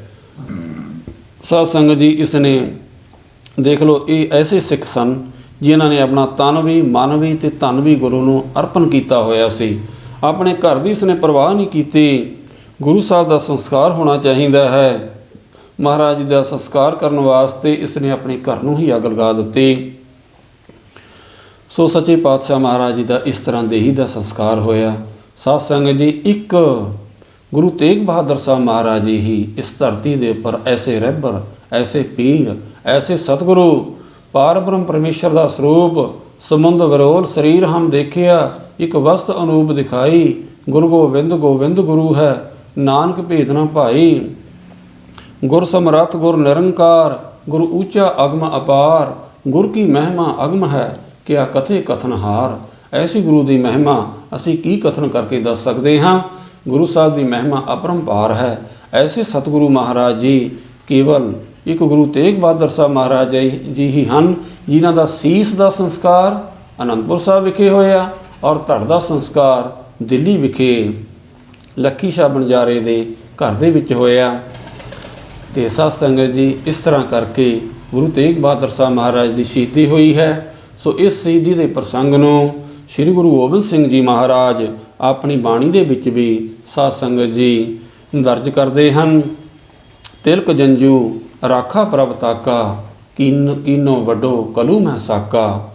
ਮਹਾਰਾਜ ਜੀ ਨੇ ਹਿੰਦੂ ਧਰਮ ਦੇ ਲੋਕਾਂ ਦੀ ਤਿਲਕ ਤੇ ਜੰਜੂ ਦੀ ਮਹਾਰਾਜ ਜੀ ਨੇ ਰਾਖੀ ਕੀਤੀ ਹੈ।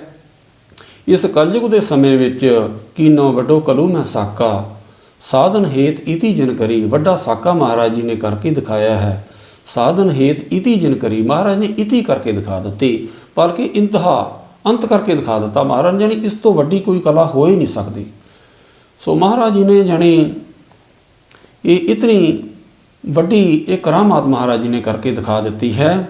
ਸਾਧਨ ਹੇਤ ਇਤੀ ਜਿਨ ਕਰੀ, ਸੀਸ ਦਿਆ ਪਰ ਸੀ ਨਾ ਉਚਰੀ। ਮਹਾਰਾਜ ਨੇ ਸੀਸ ਤਾਂ ਦਿੱਤਾ, ਜਿਸ ਤਰ੍ਹਾਂ ਸੀ ਦਾ ਅਰਥ ਹੁੰਦਾ ਵੀ ਦਰਦ ਹੋ ਜਾਣਾ। ਮਹਾਰਾਜ ਨੇ ਕੋਈ ਦਰਦ ਕੋਈ ਮਹਿਸੂਸ ਨਹੀਂ ਕੀਤਾ, ਪਰ ਮਹਾਰਾਜ ਨੇ ਸੀ ਵੀ ਨਹੀਂ ਉਚਰੀ। ਸੀਸ ਦਿਆ ਪਰ ਸੀ ਨਾ ਉਚਰੀ। ਧਰਮ ਹੇਤ ਸਾਕਾ ਜਿਨ ਕੀਆ, ਸੀਸ ਦਿਆ ਪਰ ਸਿਰਰ ਨਾ ਦਿਆ। ਮਹਾਰਾਜ ਨੇ ਆਪਣਾ ਜੋ ਸਿਰਰ, ਸਿਰ ਦਾ ਅਰਥ ਹੁੰਦਾ ਹੈ ਸਾਧ ਸੰਗਤ ਜੀ, ਸਿਰਰ ਭਾਵ ਕਿ ਸਿਰੜ, ਆਪਣਾ ਇਰਾਦਾ, ਆਪਣੀ ਦ੍ਰਿੜਤਾ ਮਹਾਰਾਜ ਨੇ ਉਹ ਨਹੀਂ ਦਿੱਤੀ। ਆਪਣੀ ਦ੍ਰਿੜਤਾ ਵਿੱਚ ਗੁਰੂ ਤੇਗ ਬਹਾਦਰ ਸਾਹਿਬ ਮਹਾਰਾਜ ਜੀ ਉਸੇ ਤਰ੍ਹਾਂ ਹੀ ਕਾਇਮ ਰਹੇ ਨੇ ਸਾਧ ਸੰਗਤ ਜੀ। ਯਾਨੀ ਮਹਾਰਾਜ ਜੀ ਨੇ ਇਸਲਾਮ ਨੂੰ ਨਹੀਂ ਕਬੂਲਿਆ। ਔਰੰਗਜ਼ੇਬ ਦਾ ਇੱਕ ਵੀ ਬਚਨ ਸਤਿਗੁਰੂ ਮਹਾਰਾਜ ਜੀ ਨੇ ਨਹੀਂ ਮੰਨਿਆ ਹੈ। ਉਹਨਾਂ ਨੇ ਆਖਿਆ ਸੀ ਕਿ ਤੁਸੀਂ ਹਿੰਦੂ ਧਰਮ ਦੀ ਰੱਖਿਆ ਨਾ ਕਰੋ, ਤੁਸੀਂ ਇਹਨਾਂ ਦੇ ਸਾਹਮਣੇ ਦੀਵਾਰ ਬਣ ਕੇ ਨਾ ਖੜੇ ਹੋਵੋ, ਸਾਨੂੰ ਹਿੰਦੂਆਂ ਨੂੰ ਮੁਸਲਮਾਨ ਬਣਾ ਲੈਣ ਦੇ ਦਿਓ। ਮਹਾਰਾਜ ਕਹਿੰਦੇ ਅਸੀਂ ਸਾਹਮਣੇ ਖੜਾਂਗੇ, ਅਸੀਂ ਤੈਨੂੰ ਇਹ ਮਾੜਾ ਕਰਮ ਨਹੀਂ ਕਰਨ ਦੇਵਾਂਗੇ। ਸੋ ਮਹਾਰਾਜ ਨੇ ਆਪਣਾ ਜਾਣੀ ਸਿਰੜ ਨਹੀਂ ਦਿੱਤਾ, ਆਪਣੇ ਇਰਾਦੇ ਵਿੱਚ ਮਹਾਰਾਜ ਜੀ ਪਰਪੱਕ ਰਹੇ। ਧਰਮ ਹੇਤ ਸਾਕਾ ਜਿਨ ਕੀਆ, ਸੀਸ ਦੀਆ ਪਰ ਸਿਰ ਨਾ ਦੀਆ, ਨਾਟਕ ਚੀਟ ਕੀਏ ਕੋ ਕਾਜਾ, ਪ੍ਰਭ ਲੋਗਨ ਕਹਿ ਆਪ ਤਲਾਜਾ, ਠੀਕਰ ਫੋਰ ਦਿੱਲੀਸ ਸਿਰ, ਪ੍ਰਭ ਪੁਰ ਕੀਆ ਪਿਆਨ। ਦਿੱਲੀ ਦਾ ਰਾਜਾ ਦੁਸ਼ਟ ਔਰੰਗਜ਼ੇਬ ਦੇ ਸਿਰ ਦੇ ਉੱਪਰ ਠੀਕਰਾ ਭੰਨ ਕੇ ਆਪਣੇ ਸਰੀਰ ਦਾ ਮਹਾਰਾਜ ਜੀ ਨੇ ਪ੍ਰਭਪੁਰ ਕੀਆ ਪਿਆਨ, ਸੱਚਖੰਡ ਨੂੰ ਮਹਾਰਾਜ ਜੀ ਨੇ ਜਾਣਾ ਕੀਤਾ ਹੈ। ਠੀਕਰ ਫੋਰ ਦਿੱਲੀਸ ਸਿਰ, ਪ੍ਰਭਪੁਰ ਕੀਆ ਪਿਆਨ, ਤੇਗ ਬਹਾਦਰ ਸੀ ਕਿਰਿਆ, ਕਰੀ ਨਾ ਕਿਰਹੂ ਆਨ। ਸ੍ਰੀ ਗੁਰੂ ਤੇਗ ਬਹਾਦਰ ਸਾਹਿਬ ਮਹਾਰਾਜ ਜੀ ਵਰਗੀ ਕਿਰਿਆ ਇਸ ਸੰਸਾਰ ਦੇ ਉੱਪਰ ਆ ਕੇ ਸਾਧ ਸੰਗਤ ਜੀ ਅੱਜ ਤੱਕ ਕਿਸੇ ਨੇ ਨਹੀਂ ਕੀਤੀ ਕਿ ਇਸ ਤਰ੍ਹਾਂ ਕਰਕੇ ਕੋਈ ਦੂਸਰੇ ਦੇ ਧਰਮ ਦੀ ਰਾਖੀ ਕਰਨ ਵਾਸਤੇ ਕੋਈ ਆਪ ਬਲੀਦਾਨ ਦੇ ਦੇਵੇ, ਆਪਣਾ ਸਰੀਰ ਦਾ ਤਿਆਗ ਕਰ ਦੇਵੇ, ਆਪਣੀ ਕੋਈ ਕੁਰਬਾਨੀ ਦੇ ਦੇਵੇ। ਇਸ ਤਰ੍ਹਾਂ ਸਾਧ ਸੰਗਤ ਜੀ ਕਿਸੇ ਨੇ ਵੀ ਨਹੀਂ ਅੱਜ ਤੱਕ ਕੀਤਾ। ਪਰ ਜੇ ਕਿਸੇ ਨੂੰ ਵੀ ਨਹੀਂ ਕੀਤਾ, ਉਹ ਗੁਰੂ ਤੇਗ ਬਹਾਦਰ ਸਾਹਿਬ ਮਹਾਰਾਜ ਜੀ ਨੇ ਕਰਕੇ ਦਿਖਾਇਆ ਹੈ। ਤੇਗ ਬਹਾਦਰ ਸੀ ਕਿਰਿਆ, ਕਰੀ ਨਾ ਕਿਰਹੂ ਆਨ। ਤੇਗ ਬਹਾਦਰ ਕੇ ਚਲਤ ਪਇਓ ਜਗਤ ਕੋ ਸੋਕ। ਸਾਰੇ ਜਗਤ ਵਿੱਚ, ਹਿੰਦੂ ਸਮਾਜ ਵਿੱਚ ਸਾਧ ਸੰਗਤ ਜੀ, ਸਾਰੇ ਸਿੱਖ ਸਮਾਜ ਵਿੱਚ ਇੱਕ ਵਾਰੀ ਸੋਕ ਹੋ ਗਿਆ। ਹੁੰਦਾ ਹੀ ਹੈ ਸਾਧ ਸੰਗਤ ਜੀ। ਸਾਡੇ ਪਿਤਾ ਜੀ ਨੇ ਗੁਰੂ ਤੇਗ ਬਹਾਦਰ ਸਾਹਿਬ ਜੀ ਮਹਾਰਾਜ, ਪਇਓ ਜਗਤ ਕੋ ਸੋਕ, ਹੈ ਸਭ ਜਗ ਪਇਓ, ਜੈ ਜੈ ਜੈ ਸੁਰਲੋਕ। ਸੋ ਇਹ ਜਗ ਦੇ ਵਿੱਚ ਸਾਧ ਸੰਗਤ ਜੀ ਇਸ ਤਰ੍ਹਾਂ ਕਰਕੇ ਸੋਕ ਹੋਇਆ। ਪਰ ਸੱਚਖੰਡ ਦੇ ਵਿੱਚ ਮਹਾਰਾਜ ਜੀ ਦੀਆਂ ਜੈ ਜੈਕਾਰਾਂ ਹੋ ਰਹੀਆਂ ਨੇ। ਸਵਰਗ ਦੇ ਜਿਹੜੇ ਦੇਵਤੇ ਨੇ ਉਹਨਾਂ ਵਿੱਚ ਜੈ ਜੈਕਾਰਾਂ ਮਹਾਰਾਜ ਜੀ ਦੀਆਂ ਹੋ ਰਹੀਆਂ ਨੇ। ਇਸ ਤਰ੍ਹਾਂ ਕਰਕੇ ਗੁਰੂ ਤੇਗ ਬਹਾਦਰ ਸਾਹਿਬ ਮਹਾਰਾਜ ਜੀ ਨੇ ਸਾਧ ਸੰਗਤ ਜੀ ਸ਼ਹੀਦੀ ਪ੍ਰਾਪਤ ਕੀਤੀ।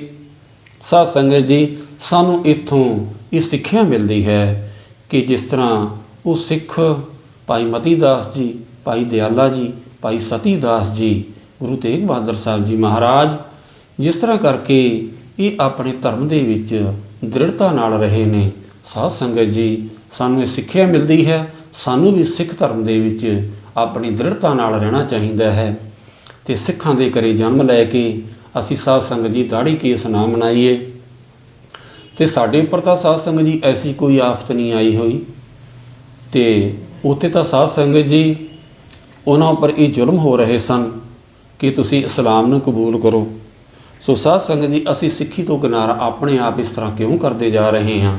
ਸੋ ਸਾਧ ਸੰਗਤ ਜੀ ਸਾਨੂੰ ਗੁਰੂ ਤੇਗ ਬਹਾਦਰ ਸਾਹਿਬ ਮਹਾਰਾਜ ਜੀ ਦੀ ਇਸ ਸ਼ਹੀਦੀ ਤੋਂ ਸਿੱਖਿਆ ਮਿਲਦੀ ਹੈ ਕਿ ਅਸੀਂ ਸਿੱਖੀ ਵਿੱਚ ਅਸੀਂ ਪਰਪੱਕ ਰਹੀਏ, ਅਸੀਂ ਡੋਲੀਏ ਨਾ, ਅਸੀਂ ਸਿੱਖ ਧਰਮ ਨੂੰ ਨਾ ਛੱਡੀਏ, ਅਸੀਂ ਆਪਣੀ ਸਾਰੀ ਜ਼ਿੰਦਗੀ ਸਿੱਖੀ ਦੇ ਨਾਲ ਆਪਣਾ ਜੀਵਨ ਬਤੀਤ ਕਰੀਏ। ਸੋ ਸਾਧ ਸੰਗਤ ਜੀ ਇਸ ਤਰ੍ਹਾਂ ਕਰਕੇ ਮਹਾਰਾਜ ਦੀ ਸ਼ਹੀਦੀ ਹੋਈ ਹੈ। ਸੋ ਇੱਕ ਗੱਲ ਸਾਧ ਸੰਗਤ ਜੀ ਹੋਰ ਹੈ, ਅਤੇ ਭਾਈ ਜੈਤਾ ਜੀ ਜਦੋਂ ਸੀਸ ਲੈ ਕੇ ਜਾਂਦੇ ਨੇ ਗੁਰੂ ਗੋਬਿੰਦ ਸਿੰਘ ਜੀ ਪਾਸ, ਉਸ ਸਮੇਂ ਗੁਰੂ ਗੋਬਿੰਦ ਸਿੰਘ ਜੀ ਮਹਾਰਾਜ ਉਹਨਾਂ ਨੂੰ ਪੁੱਛਦੇ ਨੇ ਕਿ ਭਾਈ ਕੋਈ ਉੱਥੇ ਹੋਰ ਕੋਈ ਸਿੱਖ ਨਹੀਂ ਸੀ ਦਿਖਦਾ। ਤਾਂ ਭਾਈ ਜੈਤਾ ਜੀ ਕਹਿੰਦੇ ਨੇ ਸਿੱਖ ਤਾਂ ਹੈਗੇ ਸੀ, ਅਤੇ ਮਹਾਰਾਜ ਜੀ ਪਰ ਉਹ ਨਿਕਲ ਕੇ ਨਹੀਂ ਬਾਹਰ ਆ ਰਹੇ ਸੀ, ਉਹ ਡਰਦੇ ਸੀ। ਔਰੰਗਜ਼ੇਬ ਦੇ ਤੋਂ ਉਹਨਾਂ ਨੂੰ ਡਰ ਲੱਗਦਾ ਸੀ ਕਿ ਸਾਨੂੰ ਕਿਤੇ ਕਤਲ ਨਾ ਕਰ ਦੇਵੇ। ਮਹਾਰਾਜ ਨੇ ਉਸ ਸਮੇਂ ਫਿਰ ਇਹ ਪ੍ਰਣ ਕੀਤਾ ਸੀ ਕਿ ਅਸੀਂ ਐਸਾ ਖਾਲਸਾ ਅਸੀਂ ਸਾਜਾਂਗੇ ਜਿਹੜਾ ਲੱਖਾਂ ਦੀ ਗਿਣਤੀ ਵਿੱਚ ਵੀ ਨਜ਼ਰ ਆਏਗਾ। ਸੋ ਮਹਾਰਾਜ ਨੇ ਐਸਾ ਪੰਜ ਕਕਾਰੀ ਇਹ ਖਾਲਸਾ ਪੰਥ, ਖਾਲਸਾ ਮਹਾਰਾਜ ਨੇ ਐਸਾ ਸਾਜਿਆ ਹੈ ਜਿਹੜਾ ਕਿ ਲੱਖਾਂ ਦੀ ਗਿਣਤੀ ਵਿੱਚ ਵੀ ਹੋਵੇ ਉਹ ਜ਼ਰੂਰ ਦਿਖ ਜਾਏਗਾ। ਸੋ ਮਹਾਰਾਜ ਨੇ ਉੱਥੇ ਇਹ ਪ੍ਰਣ ਕੀਤਾ ਸੀ। ਸੋ ਸਾਧ ਸੰਗਤ ਜੀ ਇਸ ਤਰ੍ਹਾਂ ਫਿਰ ਦਸਵੇਂ ਪਾਤਸ਼ਾਹ ਮਹਾਰਾਜ ਜੀ ਨੇ ਫਿਰ ਖਾਲਸਾ ਸਾਜਿਆ। ਸੋ ਸਾਧ ਸੰਗਤ ਜੀ ਸੋ ਉਹਨਾਂ ਨੇ ਜ਼ੁਲਮ ਦਾ ਨਾਸ਼ ਕੀਤਾ, ਔਰੰਗਜ਼ੇਬ ਦੀਆਂ ਫੌਜਾਂ ਦਾ ਉਹਨਾਂ ਨੇ ਘਾਣ ਕੀਤਾ। ਸੋ ਸਾਧ ਸੰਗਤ ਜੀ ਇਸ ਤਰ੍ਹਾਂ ਕਰਦੇ ਹੋਏ ਔਰੰਗਜ਼ੇਬ ਬਾਦਸ਼ਾਹ ਦਾ ਰਾਜ ਜਾਂਦਾ ਰਿਹਾ, ਕਿਉਂਕਿ ਉਹਨਾਂ ਨੇ ਗੁਰੂ ਘਰ ਦੇ ਉੱਪਰ ਹੀ ਅਤਿਆਚਾਰ ਕਰਨੇ ਸ਼ੁਰੂ ਕਰ ਦਿੱਤੇ ਸੀ। ਗੁਰੂ ਨਾਨਕ ਸਾਹਿਬ ਤੋਂ ਵਰ ਲਿਆ ਸੀ ਬਾਬਰ ਨੇ, 7 ਪੁਸਤਾਂ ਤੱਕ ਇਹਨਾਂ ਦਾ ਇਸ ਕਰਕੇ ਰਾਜ ਰਿਹਾ ਸੀ। ਸੋ ਮਹਾਰਾਜ ਜੀ ਨੇ ਆਪਣੇ ਸੀਸ ਦੇ ਕੇ 4 ਸਾਹਿਬਜ਼ਾਦੇ ਵਾਰ ਕੇ ਗੁਰੂ ਤੇਗ ਬਹਾਦਰ ਸਾਹਿਬ ਮਹਾਰਾਜ ਜੀ ਦਾ ਸੀਸ ਵਾਰਿਆ। ਮਾਤਾ ਗੁਜਰ ਕੌਰ ਜੀ ਨੇ ਸ਼ਹੀਦੀ ਪ੍ਰਾਪਤ ਕੀਤੀ। ਦਸਵੇਂ ਪਾਤਸ਼ਾਹ ਮਹਾਰਾਜ ਜੀ ਅਖੀਰਲੇ ਸਮੇਂ ਵਿੱਚ ਆਪ ਜੀ ਨੇ ਵੀ ਸ਼ਹੀਦੀ ਪ੍ਰਾਪਤ ਕੀਤੀ ਹੈ। ਸੋ ਸਾਧ ਸੰਗਤ ਜੀ ਇਸ ਤਰ੍ਹਾਂ ਕਰਕੇ ਇਹਨਾਂ ਦੇ ਰਾਜ ਦਾ ਅੰਤ ਗੁਰੂ ਗੋਬਿੰਦ ਸਿੰਘ ਮਹਾਰਾਜ ਜੀ ਨੇ ਕੀਤਾ ਹੈ। ਸੋ ਸਾਧ ਸੰਗਤ ਜੀ ਇਸ ਤਰ੍ਹਾਂ ਕਰਦੇ ਹੋਏ ਮਹਾਰਾਜ ਜੀ ਨੇ ਖਾਲਸਾ ਪੰਥ ਪ੍ਰਕਾਸ਼ ਕੀਤਾ। ਸੋ ਦੁਸ਼ਟਾਂ ਦਾ ਮਹਾਰਾਜ ਜੀ ਨੇ ਨਾਸ਼ ਕੀਤਾ ਹੈ। ਸਾਧ ਸੰਗਤ ਜੀ, ਇਹ ਗੁਰੂ ਤੇਗ ਬਹਾਦਰ ਸਾਹਿਬ ਮਹਾਰਾਜ, ਗੁਰੂ ਗੋਬਿੰਦ ਸਿੰਘ ਮਹਾਰਾਜ ਜੀ ਦੀ ਦੇਣ ਹੈ, ਜਿਹੜਾ ਕਿ ਅੱਜ ਹਿੰਦੁਸਤਾਨ ਦੀ ਧਰਤੀ ਦੇ ਉੱਪਰ ਹਿੰਦੂ ਧਰਮ ਹੈ ਔਰ ਸਿੱਖ ਧਰਮ ਵੀ ਕਾਇਮ ਹੈ। ਸਾਧ ਸੰਗਤ ਜੀ, ਸਭਨਾਂ ਦਾ ਸਨਮਾਨ ਹੈ ਗੁਰੂ ਘਰ ਦੇ ਵਿੱਚ, ਗੁਰੂ ਗ੍ਰੰਥ ਸਾਹਿਬ ਦੀ ਬਾਣੀ ਵਿੱਚ ਸਭਨਾਂ ਦਾ ਸਨਮਾਨ ਹੈ। ਸੋ ਸਾਧ ਸੰਗਤ ਜੀ, ਇਤਨੀਆਂ ਬੇਨਤੀਆਂ ਪ੍ਰਵਾਨ ਕਰਨਾ। ਗੁਰੂ ਤੇਗ ਬਹਾਦਰ ਸਾਹਿਬ ਮਹਾਰਾਜ ਜੀ ਸ਼ਹੀਦੀ ਦਾ ਪ੍ਰਸੰਗ ਸੁਣਾਉਂਦੇ ਹੋਏ ਬੇਅੰਤ ਪ੍ਰਕਾਰ ਦੀਆਂ ਗਲਤੀਆਂ ਭੁੱਲਾਂ ਚੁੱਕਾਂ ਹੋ ਜਾਂਦੀਆਂ ਹਨ। ਸਾਧ ਸੰਗਤ ਜੀ, ਖਿਮਾ ਬਖਸ਼ਣਾ। ਗੁਰੂ ਸਾਹਿਬ ਜੀ ਖਿਮਾ ਬਖਸ਼ਣ, ਅੱਗੋਂ ਵਾਸਤੇ ਮਹਾਰਾਜ ਜੀ ਸਮੱਤ ਬਖਸ਼ਣ। ਨਾਮ ਬਾਣੀ ਸੇਵਾ ਸਿਮਰਨ ਨਾਲ ਸਾਰੀਆਂ ਸੰਗਤਾਂ ਨੂੰ ਮਹਾਰਾਜ ਜੀ ਜੋੜ ਕੇ ਰੱਖਣ।